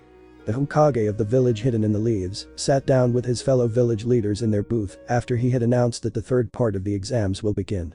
The aging Namikaze puffed out a sigh of relief and ignored the amused laugh Rin tittered out. It's not as easy as it looks, you know. He muttered. He could rally troops for war and lead the charge, but in peacetimes like these, it felt out of place to encourage children to fight as hard as they could. No, it certainly is not.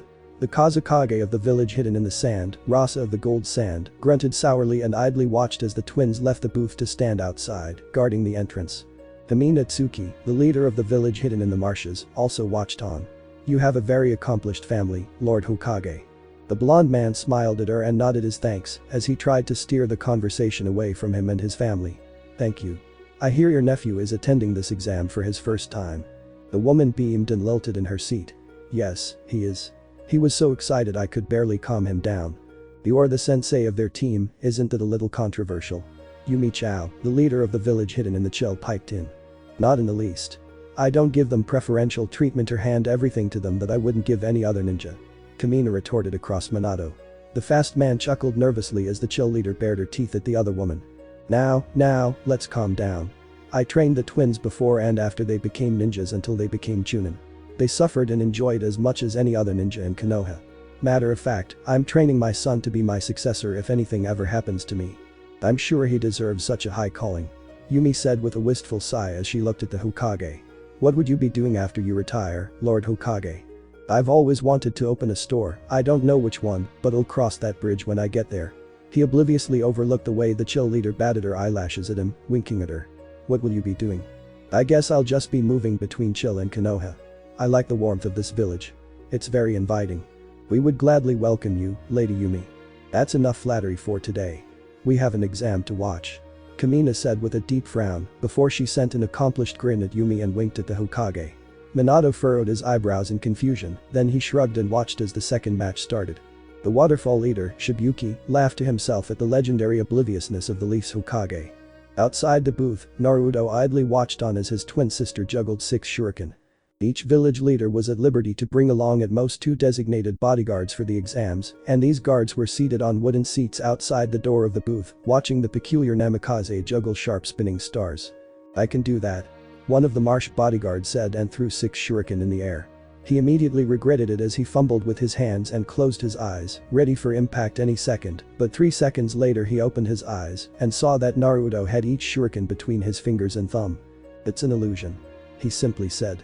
True to his words, the shuriken that the blonde speedster was juggling disappeared in numerous puffs of smoke, which quickly cleared to show that she had indeed been juggling red balls. Rin caught the balls in her hands and grinned at the flustered waterfall guard. The deed allowed the guard to feel shame as he handed him his flying stars back. One of the sand guards eyed wistfully and leaned sideways on Naruto, her shoulder touching his. The teen looked at her with a raised eyebrow and let his eyes travel over her body. She was in brown khaki pants and a short-sleeved black vest with her brown Sunajonin flak jacket over it. There was also a long kamo scarf draped over her shoulders and neck numerous times and trailed down to her brown boots. She had blonde hair and tanned skin with teal-green eyes that didn't hide her intentions for the boy. His eyes moved from her to the TV monitor hanging over the guards in front of him, showing a live feed of the exams. So, how does it feel being the child of a Kage? She purred and her comrade rolled his eyes in exasperation as he leaned on the wall behind him. A mundane, pointless question to every ear that heard. It's great actually. Rin quickly answered before Naruto could. She shared a rage-filled glare at the Suna woman. It's really awesome. She grit, her teeth bared under her closed lips. I won't say it's awesome, but you know, I don't have any complaints. Naruto shrugged and looked at both of the girls. One was leaning heavily on his shoulder, and the other was trying to drag him away. Is there a problem? No. Not at all. The Suna guard rumbled. Dude, she's just horny. Her Suna comrade said, amused yet uncaring of Naruto's predicament. Yumi. The Kunoichi screeched. What? I'm just being honest. The man said and held up his hands defensively. Didn't you say you wanted to see if he could live up to his reputation? My reputation. Naruto said in confusion. The other guards perked up at this and listened in. What reputation? He didn't want to come off as cocky, but he needed to be a bit more specific about the reputation. Yeah. In Suna, we call it Lord Red Demon Week. Lord Kazekage even enacted a state of emergency when it happened. He nodded. Not a whole lot of people know it, mostly the ladies. I'm guessing the guys that know don't want to talk about it. Except him, apparently. Small droplets of sweat began forming on the Namikaze's temple. Why did he enact a state of emergency? The Suna guard named Bumi kept quiet, but it was the flirtatious woman that sighed in frustration and started the story. Legend has it was that 8 months ago, when you were on mission to my village, you were meant to spend a day there. A friend of mine said that you walked into a brothel with 3 boxes of condoms, paid in full for a whole week for the entire building, and made rounds on each and every escort there. 3 times.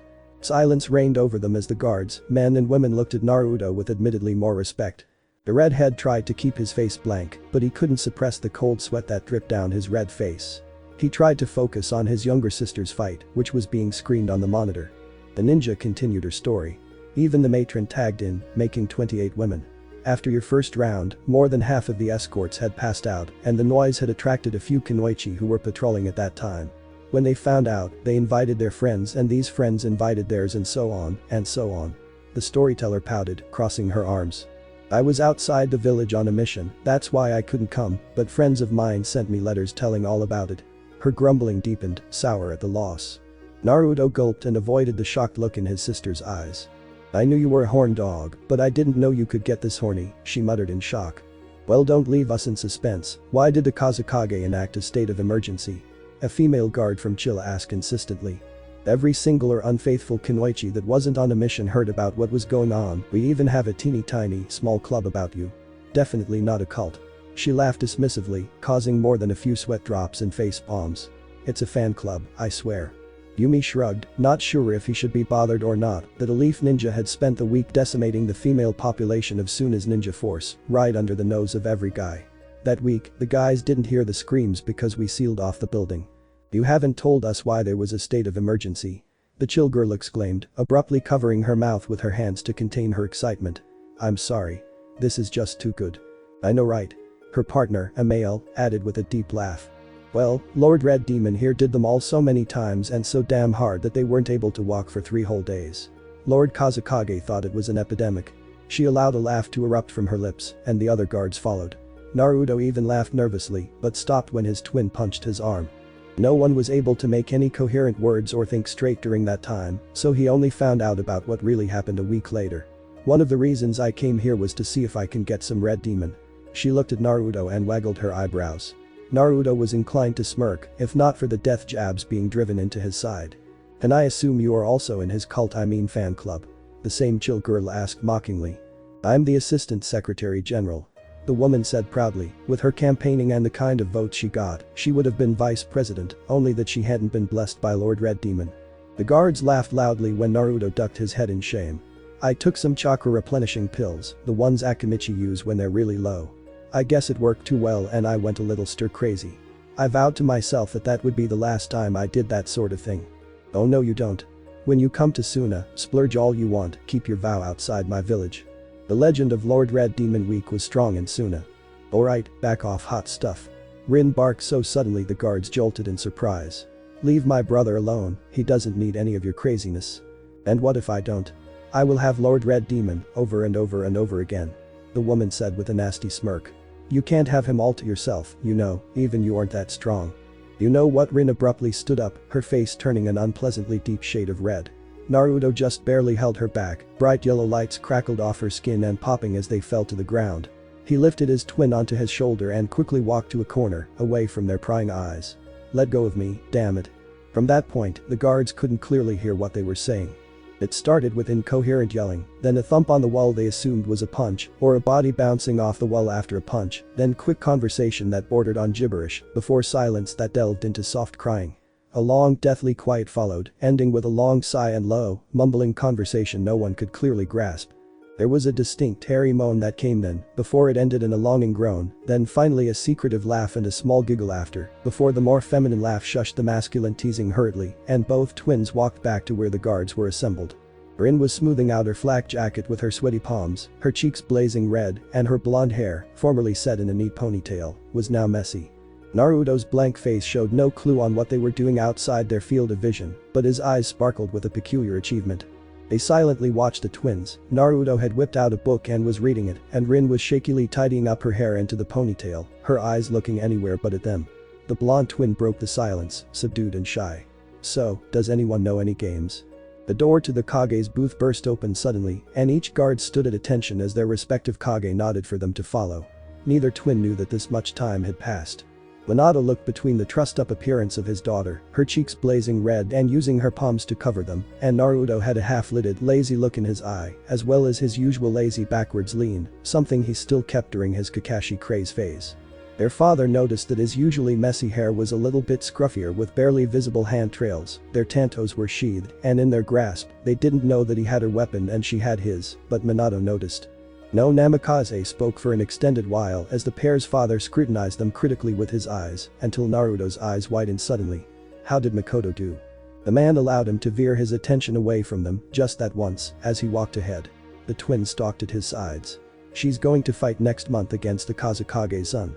The one you helped correct his seal?" Rin asked. "The very same. Is he stable?" Naruto questioned. "More or less.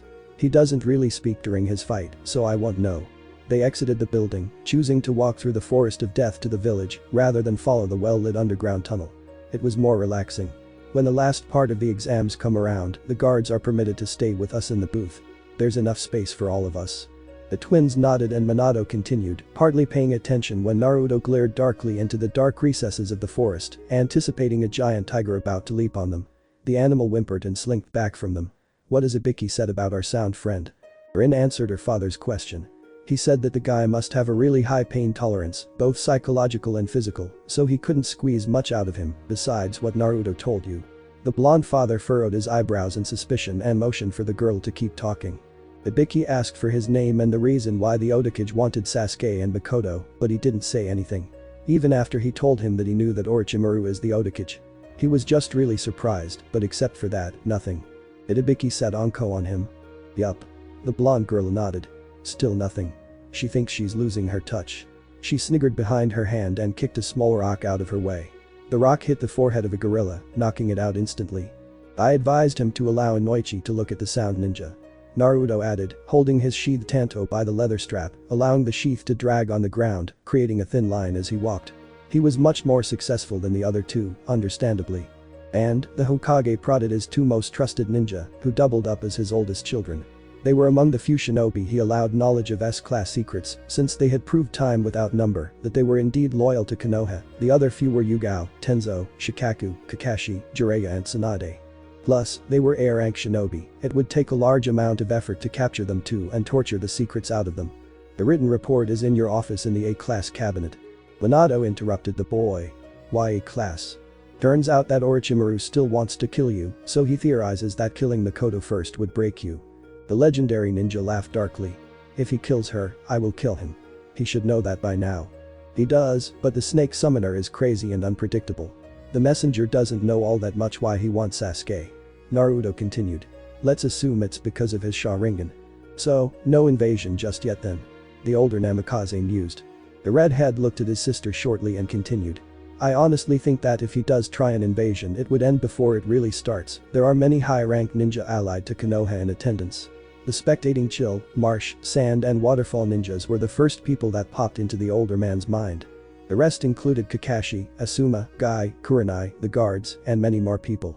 It would be a really stupid move on his part if he invades. "Not only would we know where his base is but we will, of course, retaliate." Rin finished. "But like Naruto said, he's crazy and unpredictable." She raised a suggestion to her father.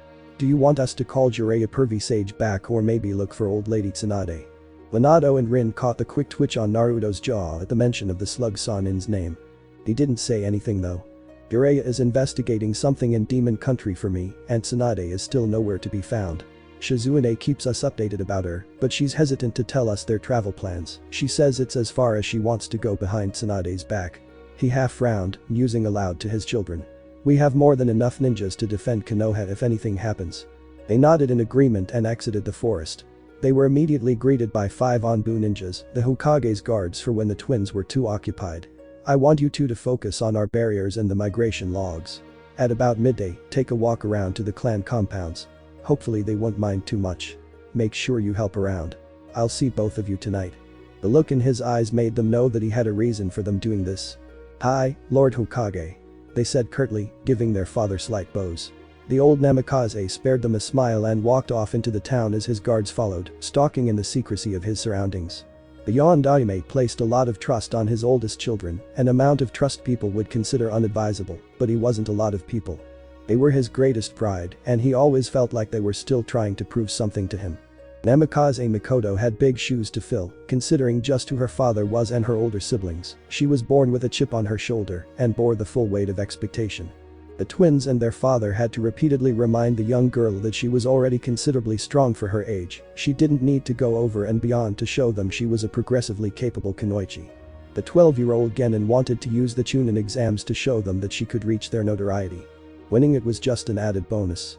Her biggest challenges would probably be the Kazekage's son, Sabaku no Gaara, the youngest child of the Uchiha clan head, Sasuke Uchiha, who also had a chip on his shoulder, and the mysterious medic ninja, Kabuto Yakushi. Gaara's match was among the shortest since he immediately crushed his chill opponent into unconsciousness. Fortunately, he wouldn't die from his wounds, but he will be out of commission for a while. He was a silent specter, much like her older brother, and this made her wary of him whenever they passed by each other in the arena. However, she refused to show any fear. Sasuke's match wasn't too long either. He had used shuriken connected to strings and fire jutsu to scorch a path through Kankuro's puppet collection. Sasuke was Makoto's longest rival, as she and the boy had met when Naruto dropped her off at the Uchiha compound with her namesake, Auntie Makoto Uchiha, for the day. While he went to run a quick house errand with Itachi for the Uchiha clan head's wife, Rin had left for a solo mission a week prior. She and Sasuke were just 3 then, but the amount of loathing they had for each other was staggering, even to the Uchiha matriarch, so much so that the simple matter of passing a glass of water to the other would take 5 minutes because they preferred glaring at each other. This was mainly because Naruto and Itachi were rivals. Their childish logic summarized that they too should be rivals. Their spars in the academy were so serious that Iruka preferred not to let them fight each other. The times they did fight, Makoto always won. Then lastly was the sound medic, Kabuto. The bespectacled man always gave her the creeps with the way he smiled at her randomly. He was pitted against a marsh genin, and he used 30 minutes to play with her, making it painfully obvious that he was not just a normal genin. She promised herself that she would put him down, no matter what it takes. The way he smiled at her made her feel like he was undermining her. That infuriated her like nothing else. Punch after punch, kick after kick, the youngest Namikaze offspring never relented in her assault of a seal-enhanced training dummy, jammed on a wooden pole in her family's training ground. Her katana had been discarded in the living room of the house, and her blue-black apron shirt was off to reveal the form-fitting black wife beater underneath, matching her tight black shorts and her black knee-high socks. She glared at the smiling dummy, hating it more and more as it continued rising back up after each blow. She spun on her heel and the kick connected to the side of the dummy's head, continuing in the turn to drive her elbow through the inanimate object's ribs. It fell back with the pole holding it up, but slowly rose back up again, its drawn shit-eating grin making her feel like it was looking down on her. She yelled and was about to drive her clawed fingers through its head, her intention to tear it to pieces, before a hand grabbed her shoulder. She quickly turned around and the knee she sent to the person's stomach was effortlessly slapped back down. Makoto pulled her deflected leg back and thrust her palm forward. The person leaned to the side, away from the hand, and simply tripped the red-haired girl. As she tried to struggle to her feet and regain the air that had been driven out of her lungs, a foot was placed on her stomach, holding her down. The girl growled at the person and squinted her eyes up, trying to see past the sharp beams of sunlight until her eyes focused on the person's face. Makoto slowly relaxed and closed her eyes when she saw that it was her older sister, Namikaze Erin, who looked down on her with a concerned frown. The blonde speedster gently removed her foot and helped her sister up when she noticed that she had calmed down.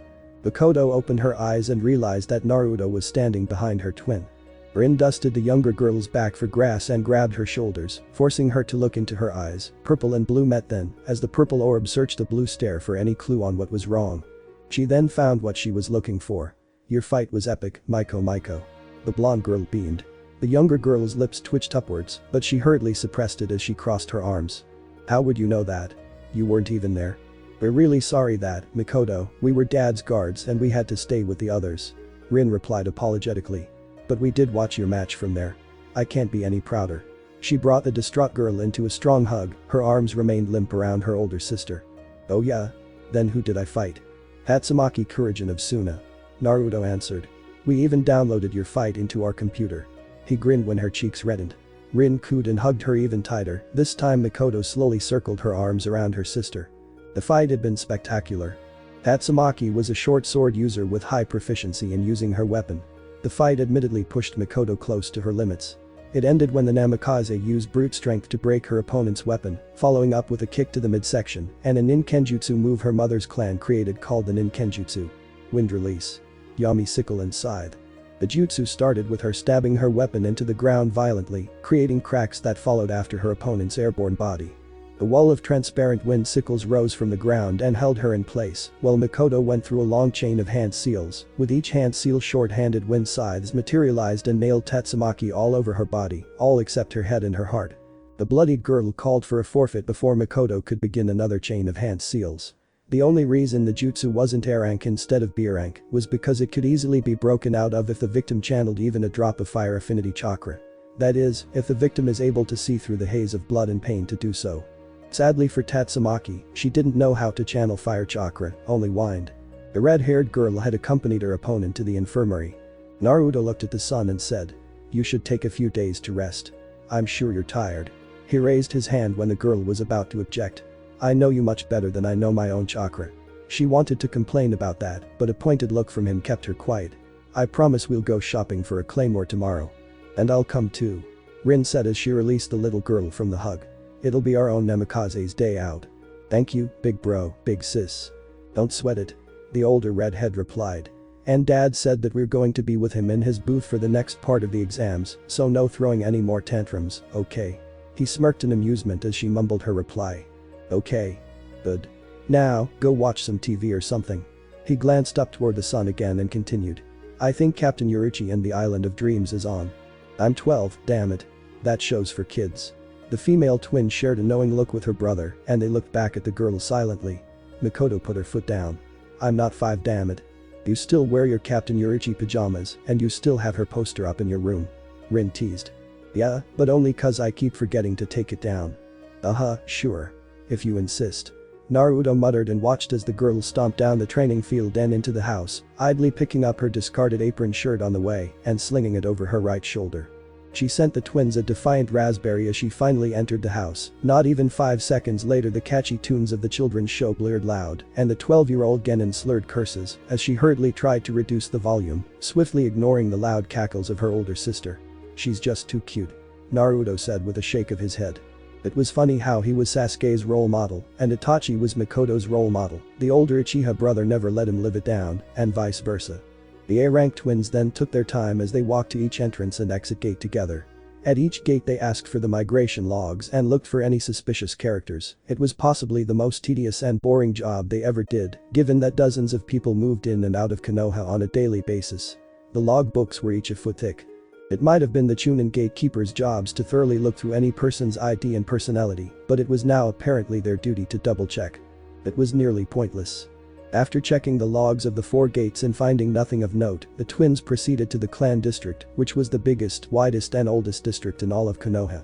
The first clan in the district they visited was the Nara clan, since it was the closest to the entrance to the district, the reason being that it would be too troublesome if they had to walk far before they left the district.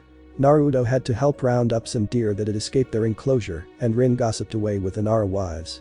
The Yamanaka didn't really need that much help, rather the male members of the clan kept throwing blatant suggestions at Rin, which flew right over her head. Naruto's dark presence kept them away. The Akimichi clan were like their mind-walker friends. The female clan members flirted with the oblivious redhead, with him chalking it up as them being overly friendly with him. They stuffed his pockets with cookies, and they serenaded him with poetic cooking recipes. That didn't stop Rin from barking at them to back off, which they did when they the veiled venom of Rin's threats. The Hyuga clan head had asked Rin to spar with their older students to show them how much harder the real-world ninjas were compared to their instructors, as well as possibly give them a goal to surpass, while Naruto was asked to help a branch clan instructor with his class by adding in helpful theoretical advice when it was asked.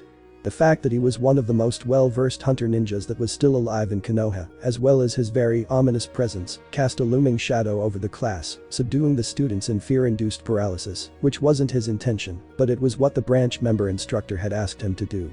Apparently, the branch member students were among the rowdiest recorded. The Kurama main branch family had been murdered by the dead clan head's own daughter in a demonic fit of rage, so only branch family were spared before Yakumo was contained by the village's Anbu. The twins helped the 9-year-old orphan do some chores around the house and keep her company. Naruto checked and reinforced her 9th circle demon containment seal, and Rin helped bring the girl's spirits up. It would take years of continued effort, but she was prepared to see it to the end. The girl barely allowed them to leave, though after getting reassurance from the red-haired twin that they would be back she let them leave. Kakashi, the last known Hotake, had moved out of his clan compound for personal reasons, so they didn't need to visit his clan compound. The Shimura clan had been reduced to a single, old and senile man named Danzo, who served as one of the Hokage's advisors. Every time he saw them, he would always give them an unnerving stare and spoke like he was at the end of a tunnel, in a very hollow, empty voice. They helped the old man with maintaining his empty clan house and quickly moved to the last clan compound, situated in a cluster of trees and away from the other clan compounds. Naruto's hand reached forward and he firmly shook the hand of the Aburame clan head, Shibi Aburame. They had been led into the compound and led to the clan head's house, seeing as it was a tradition to greet the owner of the house before a visitor was at liberty to move around. This was a tradition the twins respected since they were also from a clan, and that they wouldn't be happy to see a stranger walking around their clan compound, even though it was presently deserted, since they had all moved to the Uchiha clan compound. Naruto could hear a low buzz from the stoic clan head, nodding respectfully before they unclasped their hands. The red-haired Namikaze looked over his shoulder and saw his wife, Aburame, also sending her a nod. The woman exchanged nods with her sister, who stood beside him and followed her brother in shaking the clan head's offered hand. "Your father said we were to expect you too, Naruto, Rin." Shibi droned as he started walking back into the compound with Naruto at his side and his wife and Naruto's twin following from behind. "We want to use your visit as an opportunity to study how a non-Aburame would handle a dangerous hive. Do you want to place a hive in us?" Rin said skeptically, dreading the answer, but sighed when the man shook his head. "No. We want to see how, with your combined exposure to vast insects and flora, we'll tame a nest that has been giving us trouble." They walked through the compound, and most Aburame clan members stopped what they were doing to watch them walk toward their hive breeding chamber. Without looking, the man noticed Naruto's attention. "Do not worry, we are just not too accustomed to having visitors." "I wonder why." Rin muttered but ducked her head when Naruto glared at her over his shoulder. "I'm sorry. There is no need for apologies. It is the reason why our ancestors moved here." The Silent Clan feared rejection almost as much as they feared a hive rebellion. It was why they actively strived against confrontation among allies. It was best not to hear and see the rejection than feel it. "So, about that hive?" Naruto asked. The 3 ninjas and 1 housewife ended up in a medium-sized building that was made completely out of steel. The roof was flat, and the walls were thick. From what Naruto could see, there weren't any holes big enough for a bug to crawl through. The twins were among the short list of people that the Yondaime allowed knowledge of the intricate ways Konoha ran. This included how each clan operated. This knowledge was heavily guarded by each clan member, but they were entitled to share this with the village leader, as cited in Konoha's founding charter, amended to include this clause when the title of Hokage was created and occupied by Hashirama Senju. These clan secrets were recorded and stored with these various clans, rather than with the Hokage, who wasn't made aware of their location. In case they were ever stolen, the blame would be on the clan and not the Hokage. The clans were allowed to keep their clan-based secrets and personal secrets confidential, but when it came to secrets that affected the way the village ran, like with why the almost extinct Hotake clan always wore half masks over the lower half of their faces, or why the Kurama clan even had the demon in the first place, or even why the dying Shimura clan were able to use Wind Affinity Chakra to the extent that it could be classified as a clan-based ability. These seemingly small things greatly affected the village. This was why Shibi, who was well aware of who the Hokage wanted to know these secrets to, didn't hesitate before he began explaining exactly what he wanted from the twins as they stopped directly in front of the door. "Naruto, do you remember when you were 15 and you personally sought me out here?" the clan head asked, and the teen nodded. "You pleaded for me to teach you all I know about praying mantis." Evidently, there were different Aburame containment houses for different kinds of hives. The one they were in was unarguably the strangest in history. There was a single blood-red female praying mantis female sitting frozen in the center of the room, with hundreds of tiny mantises marching around her. The Red Queen of the praying mantis was about 2 inches in height, and the reason they assumed she was the queen, despite the obvious fact that there were hundreds of her kind walking protectively around her, was the golden leaf-like crest on her head. This crest shone in the low-lit containment area. When you agreed to give us a single queen from your summons, we studied it and discovered that it was able to multiply itself limitedly, that is, only 10 subdivisions before it stops, then clones would multiply for only 10 more generation. The queen and the first 2 generation of queen clones would self-fertilize and lay eggs, and the remaining clones take care of these eggs. Although there is a distinct difference between offspring from the queen and offspring from the clones, they chemically appoint themselves needed positions in the nest, having some sort of knowledge when there is a saturation in a particular position. Did you know this? Naruto furrowed his eyebrows and shook his head. Outside of his summon's internal hierarchy, their power, and their blood chakra demands, Naruto didn't think much about the reproductive habits of his summons. But would have though his gold leaf praying mantis summons self-fertilized their own eggs, making sure there were just enough soldiers and queen clones. Not too many, not too few. They had refused any other person near them. I wanted to see if you could calm them down. Do you plan on putting them into a child? Naruto asked quietly as he carefully rolled up his black sleeves to show the summoning seals that were beautifully tattooed to his arms, warping hypnotically up to his elbows and reaching his shoulders. Honestly, I have some of my people looking into finding suitable candidates. The mantis are extraordinarily careful on who they allow in their nest, so much so that the last person to sign their contract was eaten alive by his own summons when he took one of their own without proper permission. Unlike what I did. He silently motioned for the people to step back. But before I attempt what I'm about to attempt, I want to make you aware of the consequences. Like what? The bug user clan head asked blankly. This nest is an extension of my summons, which, since I was 15, is an extension of me. If I convince this nest that you people aren't a threat, then you should know that if they are placed in a suitable host, then that host would be an extension of me, as this hive would soon have my chakra. Through blood, bone and chakra, Naruto's gold leaf praying mantis summons were as part of him as his own heart. Leveraging this deep connection, Naruto was saying that if he acquired permission from the praying mantis empress, the infallible sovereign of her praying mantis children, her sub-queens birthed from the empress, and set prominently among her children, the armies those sub-queens commanded, and this mantis queen outside of the summoning realm. The queen mantis of the Aburame clan would be yet another extension of the red demon. Understood. The mantis are rare summons that have been known to fight devastatingly. I honestly wish for it to be fully assimilated into the clan. Would you be willing to teach the host? The dark man droned. I'm not sure what I will teach the person that you wouldn't be able. He said this over his shoulder as he walked unafraid to the swarming nest and stopped 3 inches away. The queen slowly looked at him, and he could feel the condescending air she used in that single motion. He looked at the tiny insect and leveled his palms at the female mantis. The seals on his seals glowed an ominous red, and the soldiers around the woman prepared to jump in the way of the imminent attack if it ever came. They fluttered their wings threateningly, their united noise sounded like a violent vehicle revving up its engine. The teen remained stone-faced as the red glow finally covered his palm, spinning into a whirlpool to meet at the very center, before a short burst of smoke later, and a tiny white seed shot from his palm, passing through the frantic defense the mantis were assembling, and impacted directly in front of the utterly unimpressed female mantis.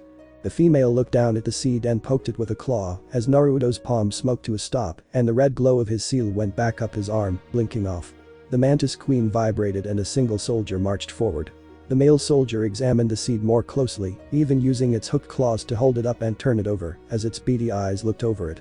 It chirped and handed the seed to the queen with a deep bow. The queen took it and promptly ignored the soldier, as it scampered back to the hastily formed defense as one of the flyers. The queen looked at Naruto curiously and noticed that, despite the loud buzzing and the hundreds of mantis that were on his body, he stayed calm. His heartbeat didn't waver with fear, despite the claws the mantis had on his neck, ready to sever the arteries of his neck at a moment's notice if he made any wrong moves. The red-haired Namikaze was a statue, knowing that if he even breathed a little deeper his life would be cut short. The queen, ever so slowly, gnawed into the chakra seed before it outrightly swallowed whole. The regal female used her claws to scratch the ground once, and the mantises on his body leaped off him, but hovered around him. She made a short motion with her other claw, and Naruto spoke. They are good people, I swear in the name of your empress. He wasn't in any way beneath his summons, rather they had established a mutual respect for each other. He rarely if ever swore with his matriarchal summons leader's name, but this was a possible move that would make Konoha stronger. The queen seemed to snort in amusement at what he said, but Naruto held up his right forearm to her, showing the symbol the empress herself had engraved there, before the summoning seal fully came about, 2 claw slashes going down vertically, and a horizontal line near the very bottom. The mark was the only part of the black and white summoning seal tattoo that remained red. Recognizing her empress's mark with a visible flinch, the queen raised both of her claws in the air, commanding her soldiers to stand down as she nodded to Naruto. The soldiers each bowed a little to him and resumed their circular march around their queen. Naruto turned to his silent audience and smirked. "Well, I guess we now have a mantis nest in Konoha." He and his sister silently left the clan compound after biting the clan head and his wife goodbye. An odd curiosity on the hierarchical structure of his summoning contract stayed at the forefront of his mind. Later, he would speak to one of the Empress's sub-queens. There were 20 sub-queens mantis in the summoning realm, and more than a dozen mantis sub-commanders under these sub-queens, who were charged to command thousands of mantises at a time in specific fields like hunting, stealth, frontline combat, support, among many others. At the very top of the summoning clan was the Empress, who was much smaller than her giant ideal summon-sized sub-queens and sub-commanders, standing about 5 inches tall. Sub-queens were identified with the same golden leaf symbol that was on the folded wings of the Aburame's queen. The Empress, on the other hand, was a delicate creature made colored entirely in fine gold and silver. The gold leaf praying mantis were strictly hierarchical and had so far survived by this chain of command. How he had even found the summoning scroll was a story for another time. The duo left the cluster of trees that surrounded the secluded Bug clan and walked away from the clan district.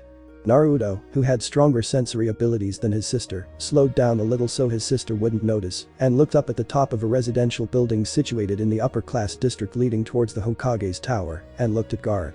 The one-tails holder was sitting cross-legged on the edge of the building with his massive sand gourd strapped to his back. The other Riti didn't seem fazed that Naruto had caught sight of him.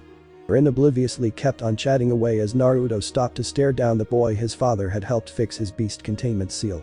The sand user, for close to the first time in his life, didn't detect the usual fear others had for him in the A-rank Namikaze.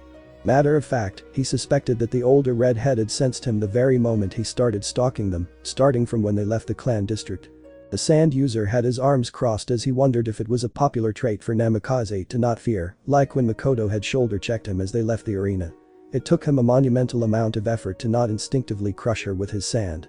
Minato had saved him from the crazy screaming in his head, but the damage had more or less been done. It was only out of respect buried under layers of fear did he not kill the genin Namikaze. Make no mistake, he wasn't afraid of them. He was just curious about how a clan of speedster lacked the patented fear others, even strangers, held for him. The Kazukage-san could only stare in open shock at the back of his red-haired opponent as she walked away. Her brother had even choked on the air he was breathing at how relaxed she was, even after watching exactly what he could do in a fight. It was that sort of disrespect that intrigued the solemnly quiet boy. Intrigued and enraged him. He abruptly glared harshly at the lax red head and disappeared in a sand body flicker. Next match, Namikaze Makoto vs Ibaku no Gaara. The proctor yelled from the center of the arena as the last two fighters were carted off on stretchers after a simultaneous double knockout. The sand user wasted no time appearing by the proctor in a sand body flicker. His eyes immediately went to his female opponent. The red-haired girl was busy searching the crowd until her eyes stopped at the Kage's box, straight into her father's soft blue eyes. He sent a discreet thumb up. "You can do it, Makoto. I believe in you."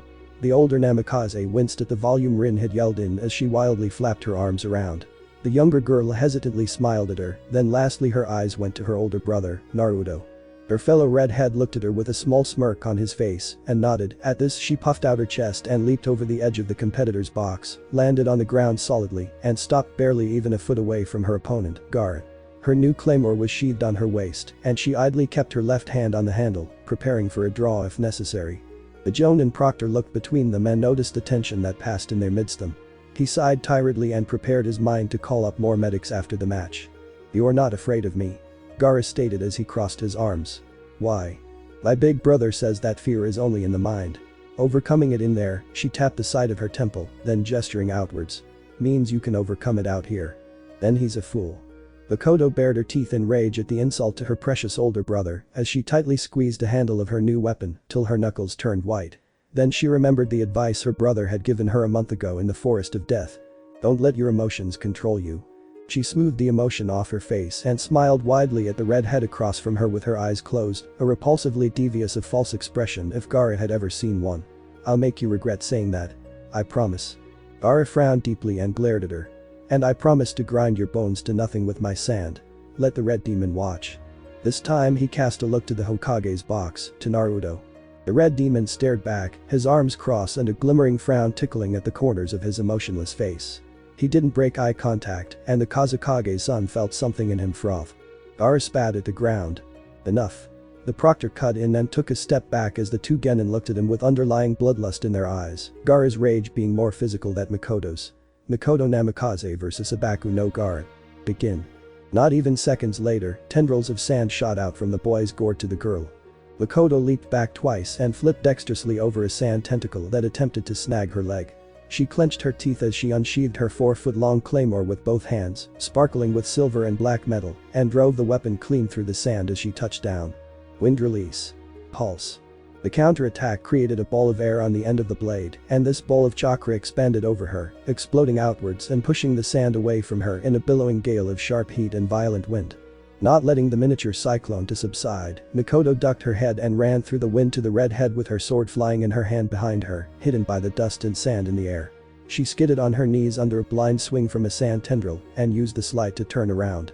Gaara looked at her over his shoulder, bored being the dominant emotion in his murky eyes, watching his opponent spin like a top in a tight circle and swinging her large sword at him for another attack. Water release. Pulse. As her blade smashed against the imperial sand defense on his back, water blasted from the sides of the blade, bathing the sand boy and her. Gaara's eyes widened in horror as his sand became limper after the single attack. The water kept on pouring from the blade, and the girl held on strong as each wave splashed from the blade over them, flooding the arena. The seals on the edges of the blade that glowed blue began to flicker, eventually flipping off, and the water stopped flowing out. She savagely kicked his back forward, and he flew through the air, hitting the wall and falling back into the waist-height water in the arena. Air bubbles floated up and popped where he lay. The boy lay blissfully in the water, his sand soaked so much that they didn't budge under his command, and the red-haired girl walked on the surface of the water to him, cautious, her claymore in both of her hands and ready for any surprise. In his semi-unconscious state, he wondered just how much the girl had prepared for their encounter. No one ever thought to use this much water against him, it being why he succeeded on missions. Each drop of water that his opponent sent could be distributed among his sand so thoroughly that it essentially made the sand stronger and not heavier. But Makoto had neutralized the biggest weapon in his arsenal by simply flooding the arena. His lungs began burning for air, and he tried to will his limp arms to move, but they remained heavy as stone. He couldn't even open his eyes. It might have been shock that it invested so quickly and so easily, or it could have been an underlying fear for the girl. The memory. 9 months ago, one day before Lord Red Demon Week, his father, the Kazakage, had commanded that he lie down on an operating table so that Naruto could administer the beast containment seals his father had given him, but he had refused and went berserk. They were far away in the same cave the One-Tails had been sealed in, so they weren't worried about the civilian populace being injured. He had been halfway to being full Shukaku and ready to use all the sand in the desert, spread out for miles and miles around, to destroy Tsunagakure and his father. That is, until Naruto stopped the older redhead from acting and opted to try his luck against him. The ghost speed user opened a water satchel and squirted the contents into the air. He then moved his right hand, palm open, so quickly that the spray of water collected back together into a smooth water sphere. He then used his other hand to flash through a chain of 50 hand seals quickly and muttered a low jutsu. Water release. Black water vortex. A sphere of water that levitated in his speedily moving right hand then spun within itself. This was when he began running at him with double high jonin speed so that he could concentrate of the spinning ball of water in his hands, running directly on each sand attack that was shot at him. Before Gaara even knew it, the spinning ball of water was thrown at him, much too close for him to dodge, but he did raise a wall of sand to block. The water expanded, moving like an octopus, over the scorching hot sand and over the desperate sand user, till he was basically in a large bubble of water that spun within itself like a washing machine. He was thrown around in the bubble violently for 5 minutes before the air in his lungs ran out and he passed out. The jutsu was an A-rank Namikaze ninjutsu only ghost speed users were capable of using. It wasn't regularly used since it consumed more than half of the user's chakra. Naruto was only still standing since he was part Uzumaki, his heritage from that clan was a massive well of chakra. Plus, ghost speed users were rare, so that jutsu was locked away deep in the Namikaze jutsu vault in their clan compound.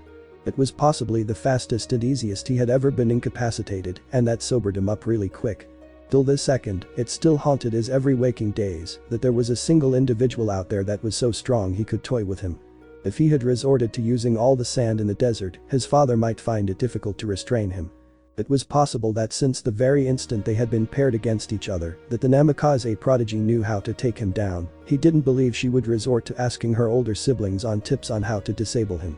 That fact alone scared him, as a small bubble of air slipped out of the side of his lips and his red hair swayed with the water, and he couldn't remember the day he had ever been scared of anyone, except with Makoto's older brother and his father. The water around him bubbled as the thought of him, fearing the youngest Namikaze, settled in his mind. Toxic red chakra leaked out from his body and slowly spread around him.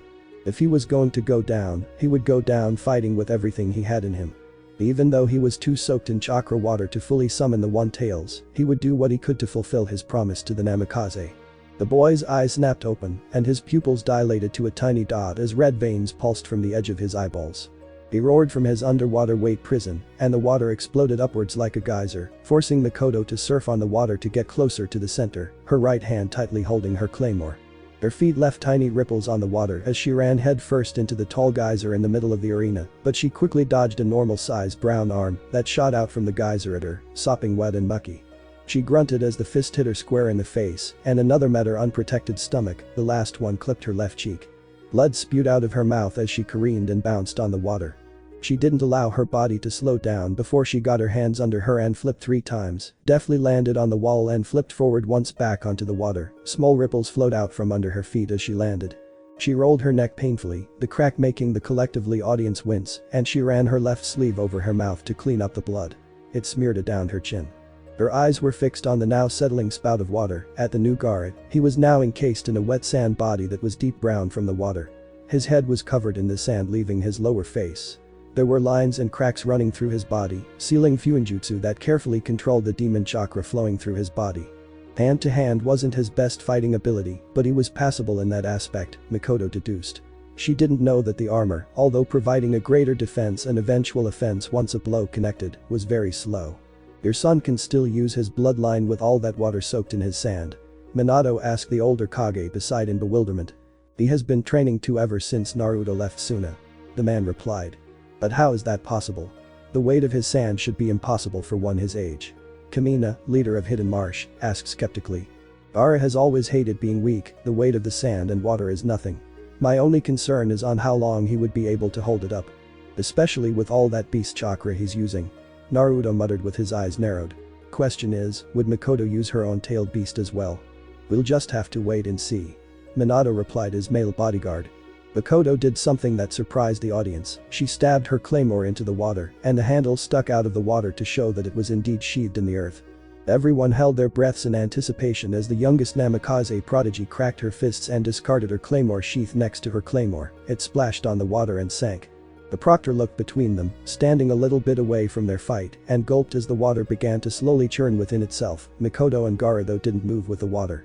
The proctor made sure he was securely stuck to the wall. Suddenly the girl bent down and began running forward, her footsteps making a low pitter-pattering sound as they hit the water. The audience remained silent as they watched the girl close the distance between her and the Kazekage's youngest son. Her right fist shot forward as she almost got to the boy, who remained unmoving, and the crowd erupted into crowing cheers as a wet sandy wall erupted from in front of him. Her fist smashed against the wet wall, and it blasted inwards.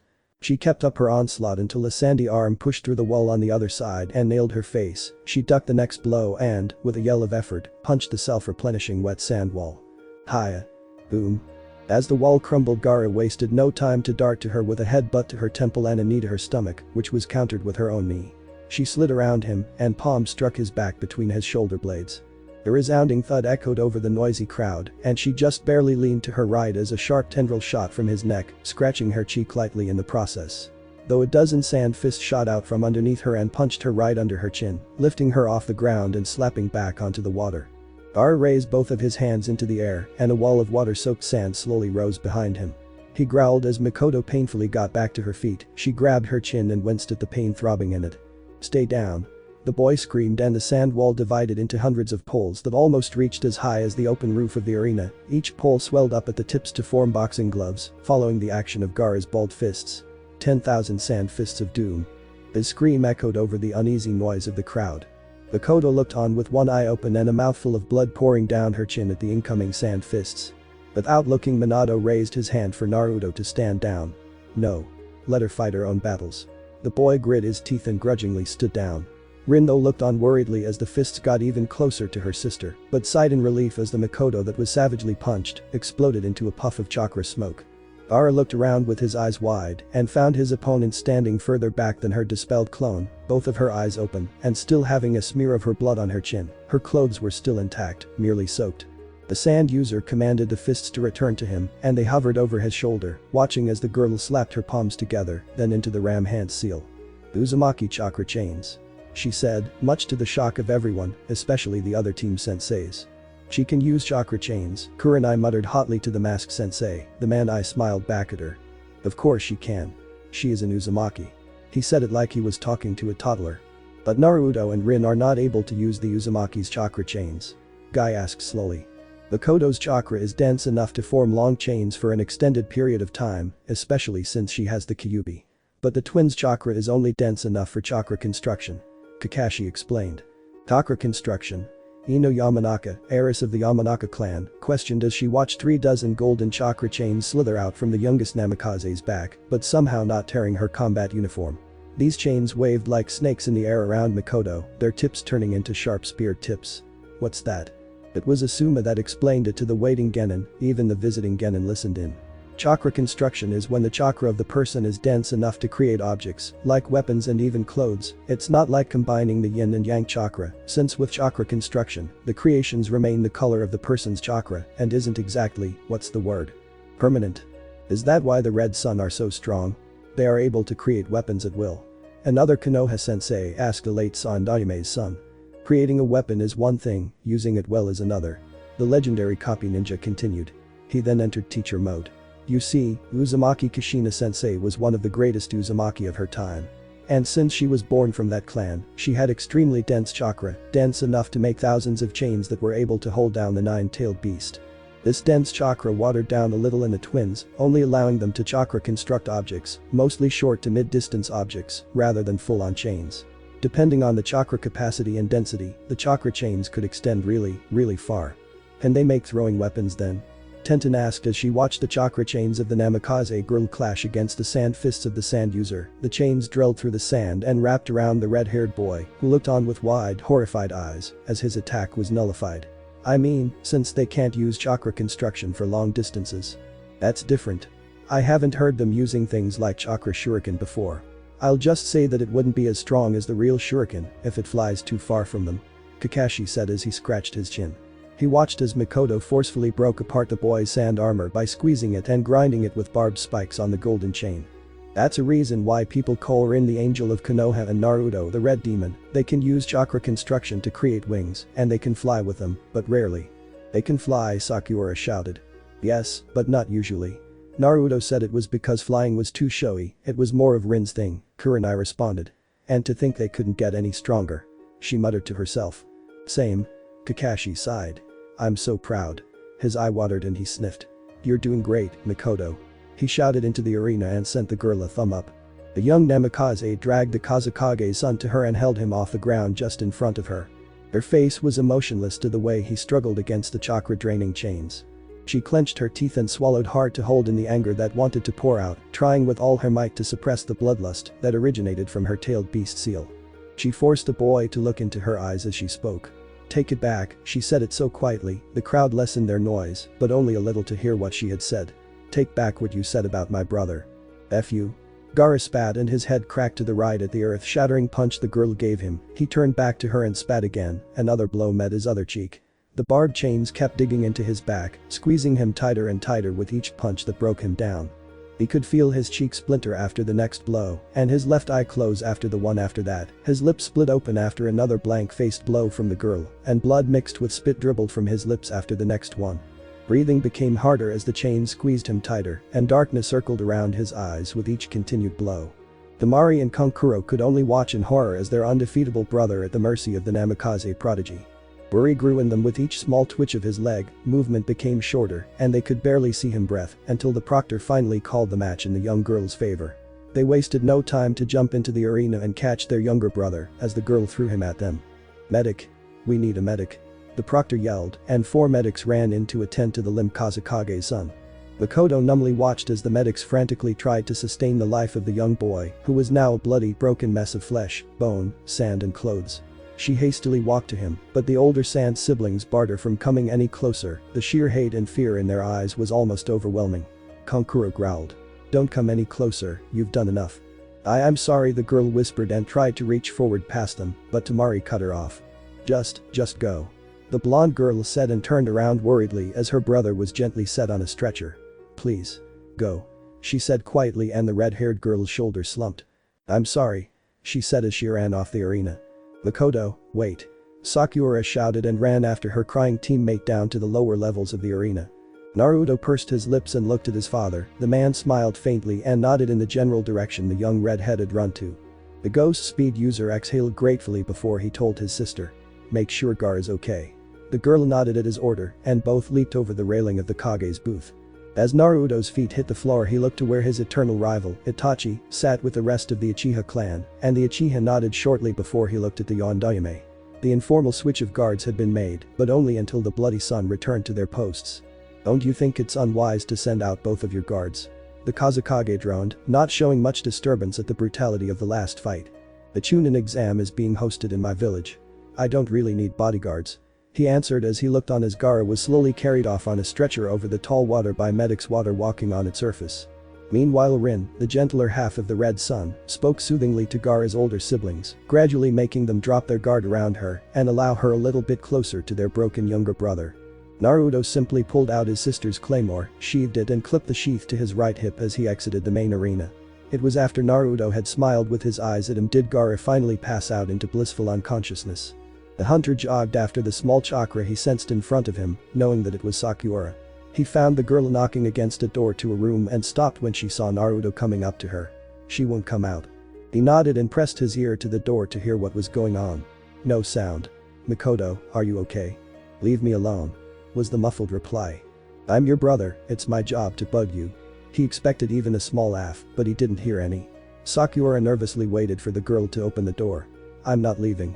Maiko, her eyebrows shot into her hairline at the unfamiliar name for her teammate, and she was surprised when the door cracked open a little to show just a single sky blue eye.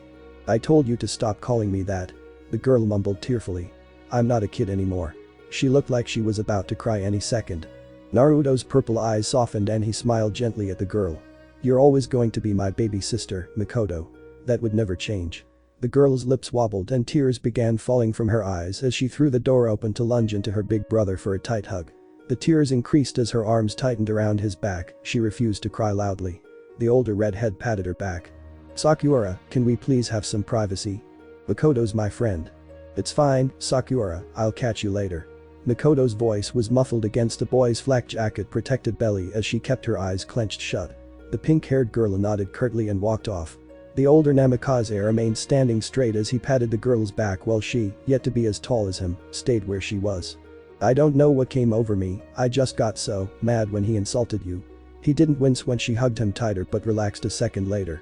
The boy's eyebrows rose a little at what she said. "It's not your fault." "Yes, it is. I could have stopped myself, but I didn't. I just wanted him to take back what he said about you." She exclaimed and looked at him before she again pushed her face into his belly. "I'm sorry I didn't live up to my promise, big bro." Naruto's lips twitched upwards in mild amusement. "I once broke a man's back for calling Rin an idiot," he stated abruptly and suppressed a grin when she looked up at him again, her mouth gaping in shock. "Well, he wasn't really a man, per se, more like a demon, but When did that happen?" "Demon country," he answered shortly. "Have you read about the history of our clan?" "Of course I have, big sis taught it to me when I was 4. If you really studied our clan history, you'll notice that we are very territorial and protective of our family, even against seemingly small insults. Hell, father severely injured the current Tsuchikage's back during the last war when he called his older cousin a ditz, and we all know late Aunt Kumi was a little ditzy." He winked at her and the girl giggled quietly, hiding her red face in his stomach. None of them had exactly met Kumi Namikaze, rather he had heard stories of her from his father. Funny stories. "I'm proud of you for protecting my honor, Maiko. "Thank you, bro." She beamed at him. He pinched her cheeks and ruffled her straight hair, laughing at her childish groan. "No problem. Now, I think you should be getting back to the arena, your next match is close." He returned her claymore and she attached it to her hip. They both began walking back to the contestants' booth. He idly asked, So how was using your claymore? Much better than the katana actually. For some reason, I can carry it better than I did with the katana. Is that weird? She had selected the claymore when she went weapon shopping with her older sister. She personally drew the chakra affinity storage seals all over the blade and had been assured by the shop owner that there was already a durability seal on it. Her job was just to properly maintain the weapon. Naruto shook his head. Not at all, it just means that heavy weapons are more your style. He flicked his right wrist and a dark 8-foot-long pole spun out of his palm. He hit the base on the ground and a misty red scythe blade shot from the top. It was about 2.5 feet long. He twirled the scythe in his hand and it made a whooshing sound. Like with this scythe for me, I'm not a weapons master, but I can hold my own with any light-handed weapon. Your sister prefers heavy weapons, like broadswords, battle axes, bludgeons, you know. He stopped spinning the black and red chakra construction scythe and it burst into red mist, floating back into Naruto's palm. Can I ever use chakra construction? Makoto asked as she strained to form her own weapon, but only 3 gold chains coiled out of her wrist. Naruto chuckled lightly. Your chakra chains are much better than my chakra construction, trust me. Your chains can go to any distance at breathtaking speeds, while I can only use short to mid-distance. Since your chakra is denser than mine, it's stronger than mine. But, you're so much better than me. You're still a growing kid, you've got time to learn how to use it better. They stopped at the stairs that led up to the contestants' booth, and the red-haired girl quickly hugged her brother one more time before she ran up the stairs. See you later, bro. And before she forgot. And thanks again. Every other match seemed to pale against the Hokage's youngest child versus the Kazekage's youngest child, except probably the fight between Sasuke Uchiha and Neji Hyuga. That fight had ended with the young Uchiha victorious, but with painful pin-like marks on his body where his tenketsu had been poked. He had only dodged this by switching with a log that was riddled with explosive tags. After an hour-long intermission agreed on by the village leaders, the exams continued, with the Namikaze Genin being the first to be called to fight against. Kabuto smirked at the way the girl glared at him, expecting him to be intimidated. He didn't expect her to stop in front of him and thrust her hand forward for a handshake. I hope we have a good fight, Mr. Kabuto. He looked down at the hand once and slapped it away. Don't worry kid, I won't beat you too hard. The girl closed the formerly offered hand, closing it into a fist and popping the knuckles. With visible restraint, she took a step back. Proctor? She said. Alright, Makoto Namikaze vs Kabuto Yakushi. Begin. Every spectator expected the girl to draw her weapon, it was what they usually came to expect of her in her fights. This time, Makoto didn't unsheath her claymore. Rather, she ran headfirst to the older teen as he began monologuing. I'm not sure what you expect to do again. He was silenced when her fist wafted past his face. He smirked cockily but never expected the knee that had been covered by the initial fist to smash against his ribs. Hey SSH. He limped away from the girl, and she patiently stayed where she was, watching him nurse his bruised ribs with a bright smile on her face. She ran to him when he started talking again. That was a lucky. He bent under a spinning kick, leaned back from 2 solid kicks to his neck, slid to his left from an axe kick, but was blindsided when a clone erupted from directly under him, nailing his chin squarely and bursting into thick white chakra smoke. Yumi Chao, leader of Hidden Chill, smirked when she realized the girl's plan. She used a dispelled clone smoke to cover his senses. Chakra smoke from a dispelled clone still carried the chakra of the user until it thinned in the air and returned, but it was a sure way to confuse a sensor. Sadly, shadow clones took a lot of chakra to make, this was why people rarely used them for this reason. Makoto leaped into the smoke as she drew her claymore, disappearing a moment later from their eyes. They could hear sounds of combat, particularly the sounds of metal slicing through flesh and muffled yells of pain. There were 5 more puffs of smoke, showing that she had summoned more clones, and Kabuto had made the mistake of dispelling them, thickening the chakra smoke around him even more. Finally, they could hear the distinct sound of multiple knives sliding through a human body before the smoke was gratefully blown away. They could see Kabuto, barely even standing, with 2 kunai deep in his armpits, 2 through each thigh and calf, 2 through each lower arm, 2 in his sides, 2 in his shoulders, and 1 hilted in his belly. Taoji gulped at the sight. Makoto sure is brittle. Shikamaru unconsciously nodded in agreement. The Namikaze then finished Kabuto off by kicking him face first into the ground and held another kunai blade pointed down, tipped to his neck, pressing it in so that it drew a little blood. The knives in his limbs hindered any movement he wanted to make, grinding into his bones with every breath he took. The blade digging into his neck wasn't helping matters either. He closed his eyes in defeat as Makoto was named the winner. He had made the mistake of underestimating her, and she capitalized on it. Rin cheered without shame. Go, Makoto. The medic could feel the bloodlust of his master digging into the back of his head as he shuddered, struggling to breathe or even move. He was hoisted onto a stretcher by the medics, loathing the pitiful looks they gave him, and he was taken through the tunnel. Before the tunnel could fully envelope him, he spared a look at the young, victorious Namikaze, and frowned sharply at her grin. She sent him a finger-wiggling wave as she sheathed her claymore into the sheath on her hip smoothly. Something was wrong. He could feel it. Something was definitely wrong. The medics lugged the immobile medic through the door, and he was immediately furrowed his eyebrows when he noticed the lone occupant of the room. The Konoha medics bowed to the person and shuffled out of the medical ward silently, clicking the door shut. The matter was made worse when he realized that the weapons were still digging into his joints, paralyzing him. Why the hell didn't he notice that the medics haven't even taken them out yet? The other shinobi in the medical ward looked at him blankly. His spiky blood-red hair seemed menacing as the light streamed through the window and hit him. The young man was in a pair of pitch-black long-sleeved shirt and pants that stopped at his ankles. His white sandals ended at his ankles and some white bandages around the middle of his right thigh. He had the standard forest green Konoha Jonin vest, and his forehead protector was wrapped on his right upper arm. There was a scary-looking, long red and black tanto that was leaning against the chair he sat on, safely sheathed in its black holder. He was fingering the handle of the deadly weapon, which itself had a twin that wasn't present. Naruto hummed, tipping his head to the side. He allowed Kabuto to feel the killer intent. He was focusing primarily on him, created and mastered from years of pain and experience, a killer intent that was one of the many reasons he was called the Red Demon. The silver-haired man's teen's eyes widened silently as a hovering beast formed directly behind the S-ranked red-haired Namikaze. The creature was misty red, bearing the jagged mandibles of a mantis on a mask most would affiliate with the god of death, the Shinigami. In its right hand was a long curved side that was leveled on Kabuto. The mask slowly cracked, bit by bit, to reveal that under it was nothing. An empty, hollow nothing. Vacant of light and sound, yet pulling in the light and sounds of the world around it. The nothing under the mask churned within itself into a vacuum, getting stronger and faster. Looking deep into the spinning red vortex on the face of the killer intent manifestation, it was already too late for the medic to look away. He could feel his very soul being pulled out of his body. He could feel fiery hot fingers stab through his chest and grab his soul by the neck, strangling it with savage strength and slowly drawing it out when it began to get limp. The real Kabuto, meanwhile, was convulsing.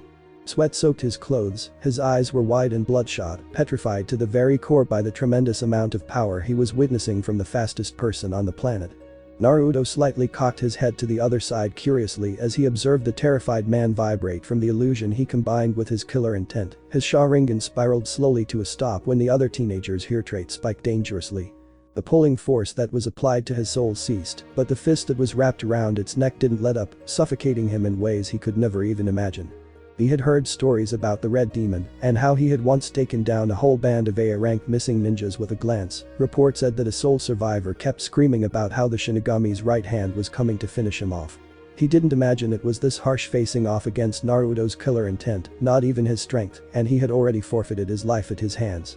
He had helped Orochimaru heal from the last time he had faced the Ghost Flash twins, and he had resolved to stay as far away from them as possible. But his fate was sealed the moment the sound messenger didn't return to Orochimaru with his response, not that he knew that. The red void continued to slowly spin on the phantom's face as Naruto stood up and walked to Kabuto. He stopped at his side, the void-faced phantom followed suit and looked over Naruto's shoulder. The Sharingan user forced the haunted man by his neck and forced him to look into his dujutsu. He said a few short words to the man. "Tell me all you know about the Otakage." The man gulped and hesitated for a few minutes, but the phantom looked more over Naruto's shoulder at the medic. When he again witnessed the nothing face of death, Kabuto immediately felt his soul being dragged out even more, close to fully leaving his body, before it was pushed back violently into his body. He blinked numerous times after this and gulped thickly before his mouth opened and everything poured out. Naruto smirked a little as every secret concerning Hidden Sound, its occupants, its dealings and Orochimaru sped out of the hyperventilating man's mouth at a fervent pace. Oh. Something was wrong. This thought ran through Orochimaru's head as he hastily looked around for his loyal assistant. He refrained from growling, fearing that he would attract the attention of the others in the box with him. His arms were crossed tightly as he scanned the crowd for any silver hair. He looked around until his eyes accidentally fell on the blonde Namikaze twin, Rin. The girl looked at him harmlessly and leaned to him. "Is there something wrong, Mr. Bumi?" She stood protectively behind her father, the Yondaime Hokage, like every other guard, and patiently waited for her twin brother to return. The hidden sand ninja shook his head and spoke in a gruff voice, a close imitation to the real Bumi's tone. It must have been something I ate. The girl nodded sympathetically. I know what you mean, sushi goes right through me, you know. She said it familiarly, even adding a tittering laugh that attracted the attention of a few other guards, but not her father for some reason, but the Sanin knew she had an underlying meaning for her words. He changed the topic when he sensed this. Where is your brother? I didn't even notice him leave. She shrugged. We Namikaze have a way of speaking so fast no one notices. Lord Hokage sent him to tell the kitchen crew to prepare for the intermission. The disguised man nodded slowly, not buying her excuse. When the Namikaze didn't return, even after the intermission had run out, alarm bells rang through his head. The short look the Hokage shared with the Kazekage put him on edge. This was after the blonde Kage had finished reading an incredibly short letter, and he did it so quickly he didn't have time to peek in to read as well. He was aware that Konoha and Suna were on good relations. Despite the age gap between the Hokage and Kazekage, the respective village leaders held the utmost respect for each other. There were Suna ninjas all over Konoha, and likewise in Suna. Relations between them were at an all-time high. Why the hell did he disregard this and willingly request to be part of the Kage's guard, disguised as another sand ninja, rather than enter as a team sensei? He was snapped out of his frantic musings by the village leader he had assigned himself to. Yumi. Yes, Lord Kazekage. Can you go and fetch my handkerchief from my room? Minato snorted quietly when he heard this. Handkerchief? Really? That's the best you could come up with? The sand leader looked at the leaf leader sharply, telling him to shut up with eyes alone. Hi, Lord Kazekage. He said mechanically. Do you want me to help you out? Handkerchiefs can be hard to find sometimes. Rin proposed slowly, also wondering why the old Kage chose to use the handkerchief excuse. No. I can find it. Orochimaru, already catching up to what they wanted to do. They would all die trying. He was confident that he was able to take one half of the ghost flash, but prevention was always better than cure, better to avoid confrontation for the time being. As he left the Kage's booth, his plan was to make beeline to the west gate, then back to Hidden Sound. He didn't catch the nod in his direction. Or even when Uchiha Itachi nodded curtly and excused himself from among his clanmates, no one the wiser except a few perceptive people in the arena, including Uchiha Makoto. Oh. The streets were deserted as Orochimaru removed the false skin over his head. He hissed in irritation at how his invasion plans had been blown to smithereens. He had been receiving regular reports from the camp stationed outside Konoha, but it was only when he had eavesdropped on a conversation on when numerous camps were destroyed all around Konoha. The plan was for Kabuto to put a genjutsu over the arena and for him to use a jutsu to push away the village leaders and guards, leaving Minato alone and with no reinforcements. It was a flawless plan in his eyes. How did it all fall apart so easily? Especially when he realized that he had been receiving dummy letters from the supposed camps around Konoha for the past 3 weeks. Was it old age that had made him overconfident? He finished shedding the skin of the man he had killed 3 weeks prior, after the beginning matches of the 3rd stage of the Chunin exams. Doing so revealed his usually pale skin, as opposed to the tanned appearance of Bumi the late sand shinobi. He quickened his pace but stopped abruptly, dozens of feet away from his destination, when a chakra signature blinked behind him, clearly wanting him to know of his presence. He turned to the person and scowled, another person that had bested him in a fight. I would have thought that blonde brat would have sent his strongest shinobi after me. Not the dregs. He wanted to get under Itachi's skin but was failing. Itachi remained impassive as his cold black eyes stared down the snake summoner. I don't remember being a dreg when I left you half dead in grass country. He didn't show it facially, but he savored the hatred the man was giving him. It always seemed that with every generation the ninjas were getting stronger and stronger. He remembered a time when he was the strongest of the Sanin. Now he looked hopeless. He shook the thought out of his head. He wouldn't be beaten so easily again. Itachi can try. What do you want, brat? I'm busy. He said as he crossed his arms tightly. I was ordered by Lord Hokage to bring you back, dead or alive. He doesn't really mind either way. The A-ranked Uchiha leaned back in the lazy slump and looked at Orochimaru with bored, half-lidded eyes. Which do you prefer, Orochimaru? You made the mistake of not coming with reinforcements, brat. He said as he ignored the question and flipped through 2 hand seals with a wicked smirk on his face. Explosive clone technique. Itachi cursed when he heard this and time slowed down. His eyes transformed into his 3 Tomo Sharingan, and they morphed into the Mangekyo Sharingan. His vision saw the body of the Sanin bloat up at a super snail's pace. He saw the faint movement of chakra building up in the clone's stomach. He closed his left eye and whispered. Kamui. An almost invisible vortex of air erupted from his right eye and covered the explosion that was to happen, swallowing it whole and leaving just black scorched ground.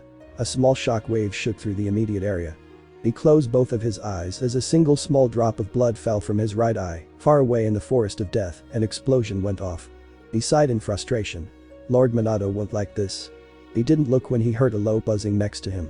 Naruto materialized from the blurry red haze, like he had stepped out of a portal, looking to where the Sannin had escaped. You really should stop using that jutsu, I'm sure your doctor said not to do that. Itachi waved off his concern. I'm fine. Do you have a lock on his chakra? He wiped a drop of blood away, and Naruto narrowed his eyes, looking to where the Sannin escaped to. Since the very first day I met him, yes. Naruto replied as his own Sharingan activated. Do you want to capture him too? Of course I do. I can't let you have all the glory. He looked at his longtime friend from the corner of his eyes with his now both open eyes. A small, near-identical smile grew on their faces. That was when Naruto noticed that Itachi still had his Mangekyo activated. Think you can keep up? And he was swallowed up in a Kamui. Naruto's eyebrows twitched when he realized that Itachi had, once again, cheated in a simple foot race. Oh, we'll see who gets to him first. He got into a start sprinting position, and the air hummed in anticipation of what he was about to do. Chakra started gathering from his calves and spreading throughout his body, before he released the tension in his body abruptly and shot forward. He disappeared in a haze of transparent air half a second later. Oh. It was always strange how Naruto had red-black chakra instead of the usual blue, just like how Rin had yellow-white chakra. Studies on their strange-looking chakra told them that they also acted differently. The first thing that came to mind was that Naruto and Rin were the first in recorded history to have the chakra construction ability, which was appropriately named by their father. The various scientists all over the continent theorized that their chakra looked and acted vastly different because their father's chakra, laced through and through with yin chakra, toppled the balance of the yin-yang Kyuubi chakra flowing through Kushina. The Uzumaki princess contained both chakra halves of the Kyuubi, but when Minato's large yin chakra content was added into the mix, the Kyuubi chakra didn't recede, but rather it merged with his chakra and their children. Naruto had gotten the more sinister color either by some luck of the draw or because he had the affinity to unlock the ghost speed release in him. That was the general, sane and logical assumption about the Ghost Flash twins. The other theory was that Rin was actually an angel and Naruto was actually a demon. But that couldn't be true, right? Right? Whether he was a demon or not, the Kamui was 0.100 other zeros and a 1 times faster than his ghost speed. So, even though it was more of a race, the first thing Itachi did when his head popped out directly behind their target was to spit out 3 water bullets, not at Orochimaru, but a little to his side, making him feel like he dodged them, but he didn't. These bullets smashed against the trees he was about to enter, about 3 miles away from Konoha now, and these trees abruptly fell in his path, slowing him down, so that Naruto, who now sported 2 pairs of red-veined black wings, appeared in front of the Sannin and drove his fist into the older man's face, caving it in. The man was thrown away by the brutal attack, and he rolled on his side limply, blood gushing out from every orifice on his face before he stopped, face first on the ground and showing no signs of breathing. Naruto still had his fan-like wings open, but folded them when he realized that he might not need them. The wings folded flat on his back and melted away into red mist. Itachi and Naruto, with a barely alive Sannin between them, watched with mild irritation as the man hurled his own body out of his mouth, like a snake shedding its skin in a grotesque show of body horror, coming out good as new. Naruto then said, "You have an annoying habit of running away, snake summoner." "Oh, I'm sorry. Did I hurt your feelings?" was the sharp, sarcastic response from the man. "Do you cry yourself to sleep knowing I'm the one that got away?" He was goading Naruto, hoping that the jabs would throw him off his game. Naruto, though, wasn't fazed by it. Rather, he held up on hand and flipped through 20 lightning-fast hand seals before Orochimaru could even process what was going to happen. After the hand seals were completed, a hazy bubble of red chakra escaped his body and covered the other 2 highly ranked shinobi, going as far as a 2-mile radius with him at the center. Ninja art. Spinning barrier of the revolving heavens. Orochimaru snorted in amusement. "So, you trapped us in until you die, huh?" He slowly clapped at this. "I didn't know the Hyuga allowed outsiders to know and use their jutsu." "It's not a Hyuga jutsu." Itachi droned, reminding Orochimaru of his presence. The black cloak the Uchiha wore over his standard Jonin uniform fluttered almost dramatically in the wind as he continued. "It's a jutsu Lord Sandaime created.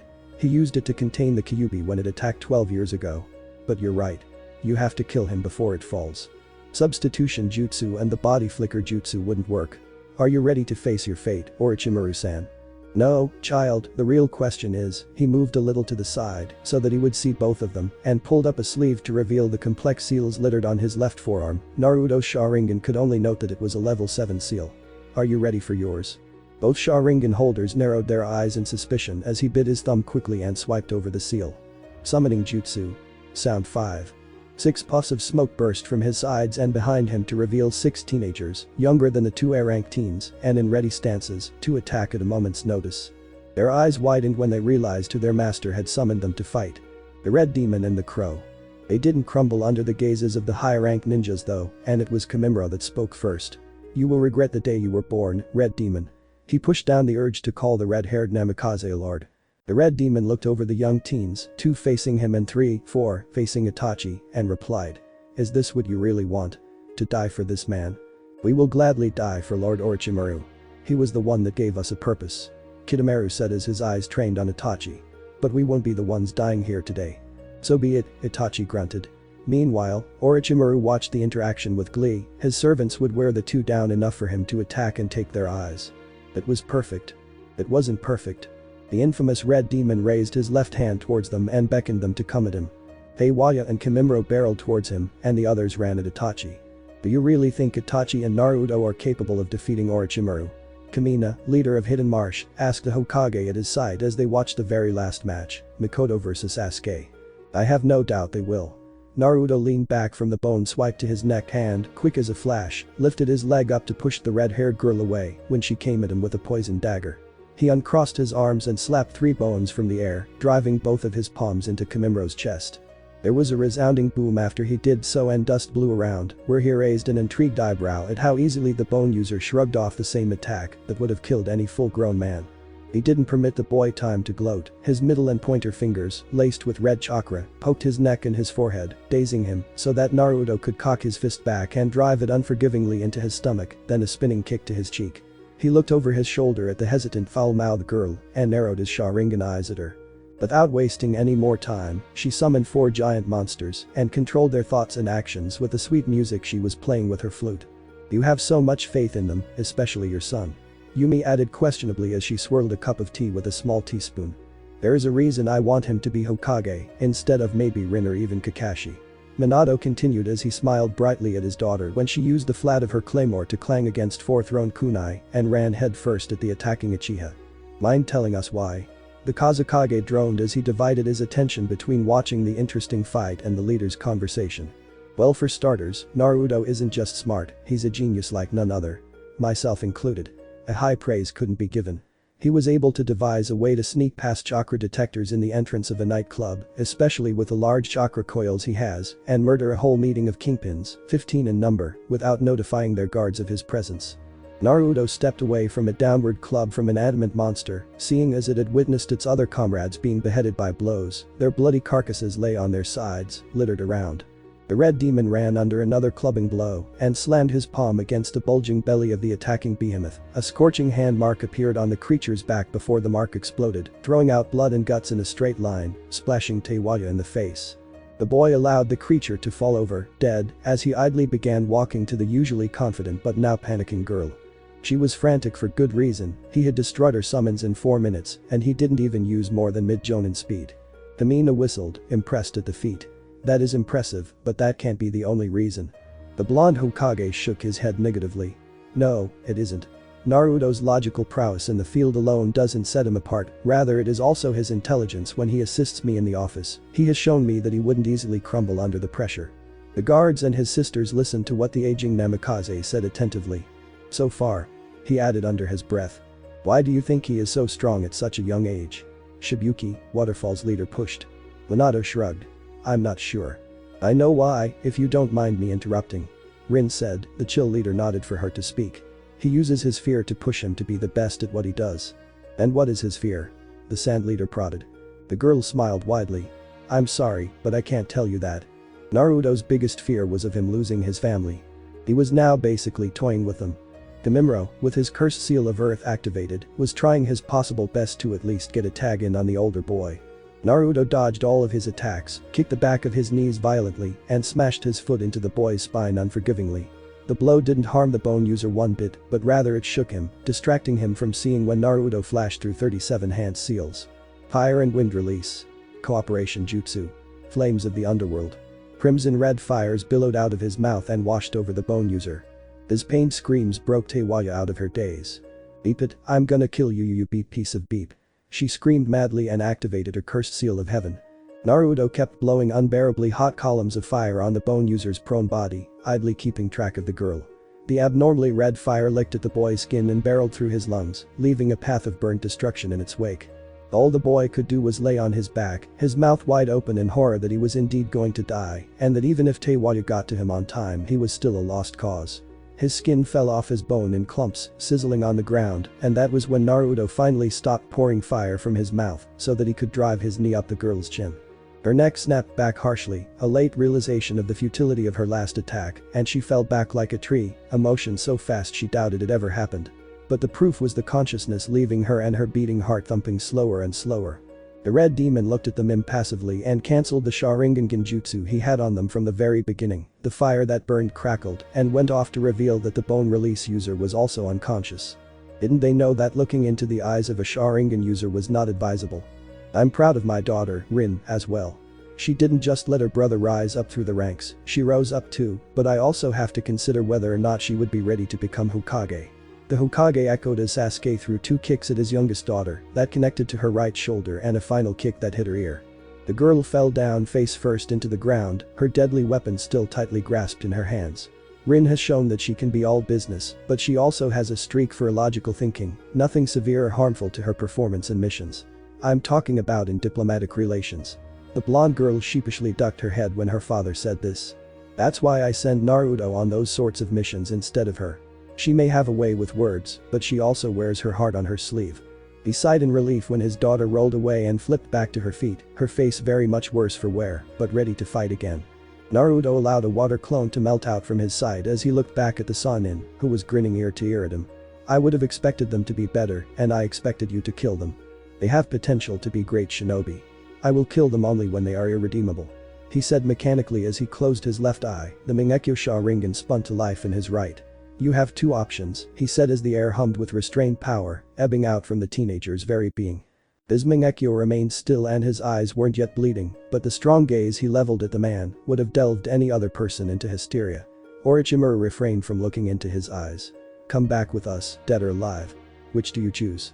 The man realized that he couldn't make the mistake of underestimating Naruto again, so he got into a strong snake fist taijutsu stance, and his arms transformed into white twin cobras, each on hissing venom at the boy.